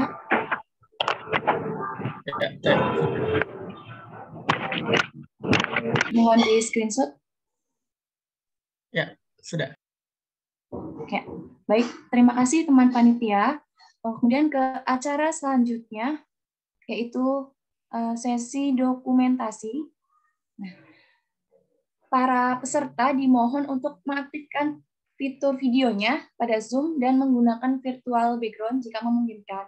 Kemudian untuk panitia silakan untuk men-screenshot kembali layar yang akan saya pandu. Teman-teman panitia sudah siap? Oke, saya pandu ya. 1, 2. Lagi. 1, 2. Ya, terima kasih kepada panitia. Kemudian acara selanjutnya yaitu doa yang akan dibacakan oleh Kang Aziz. Kepada Kang Aziz dipersilahkan. Baik, terima kasih Teh. Saya akan membacakan doa untuk menutup acara pada kesempatan kali ini. Saya izin memimpin kepada para peserta dan Pak Brian. Mari sejenak kita mengangkat kedua tangan sambil menundukkan kepala untuk merenungkan, memanjatkan doa dan meminta kepada Allah agar apa yang kita lakukan dalam kegiatan hari ini diridhoi Allah Subhanahu wa taala. Bagi yang non-muslim mohon dapat untuk menyesuaikan bacaan masing-masing. Baik, auzubillahi minasyaitonirrajim. Bismillahirrahmanirrahim. Astaghfirullahaladzim. Astaghfirullahaladzim. Astaghfirullahaladzim. Alhamdulillahi rabbil alamin. Hamdan yu'afi niyamahu wa yukafi mazidah. Ya Rabbana lakal hamdu kama yanbaghi li jalali wajhikal karimi wa azimi sultanih. Allahumma salli ala Sayyidina Muhammad wa ala alihi Sayyidina Muhammad. Allahumma ya Kudus ya Salam, ya Allah penentu masa depan. Masa depan adalah milik generasi penerus kami. Jadikan kami sebagai generasi yang beriman dan bertakwa. Hormat kepada orang tua dan para pendahulu. Generasi yang berkualitas agar dapat membawa bangsa dan negara ini ke tingkat kemajuan yang kami cita-citakan. Allahumma ya Allah ya Arsil Azim, ya Tuhan kami. Dengan telah berakhirnya kegiatan ini, kiranya ya Allah Engkau dapat melimpahkan pengetahuan dan kekuatan kepada kami semua, dan Engkau tumbuhkan rasa persaudaraan persatuan yang kokoh di antara kami terjalin dengan baik dan utuh.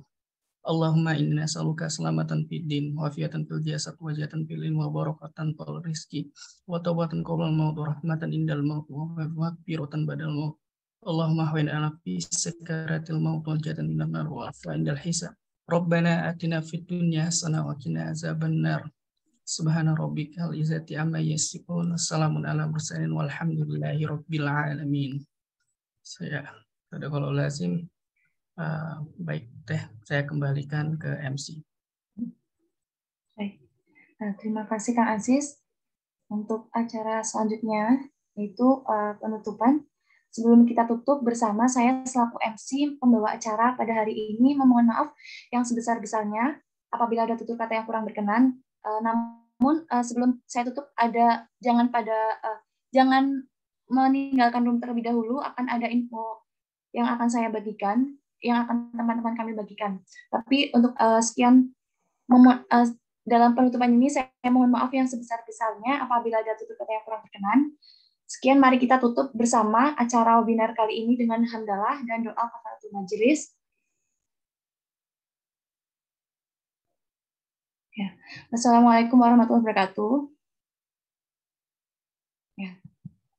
Kemudian ada titipan informasi dari teman-teman Kamil pada teman-teman yang masih di sini ya, masih di Zoom. Akan ada nih acara dari Kamil yaitu Adi Widya yang nggak kalah menarik dari acara kita pada pagi hari ini, yang insya Allah akan dilaksanakan pada bulan Desember. Kemudian ada lagi acara pendaftaran Mahasantri Hairul Ummal batch 1 dengan persyaratan sebagai berikut itu sudah terlihat di slide. Yang pastinya nanti akan sangat menarik ya, dan teman-teman pastinya akan mendapatkan ilmu baru. Jangan lupa daftar ya teman-teman. Ya, mungkin sekian dari saya sebagai MC, kurang lebihnya saya mohon maaf. Wassalamualaikum warahmatullahi wabarakatuh. Terima kasih. Saya serahkan kepada nanti yang lain. Terima kasih banyak, Teriani. Sama-sama. Terima kasih semuanya. Terima kasih, Teh. Turnuun Kamil, terima kasih banyak Kamil. Assalamualaikum. Waalaikumsalam warahmatullahi wabarakatuh.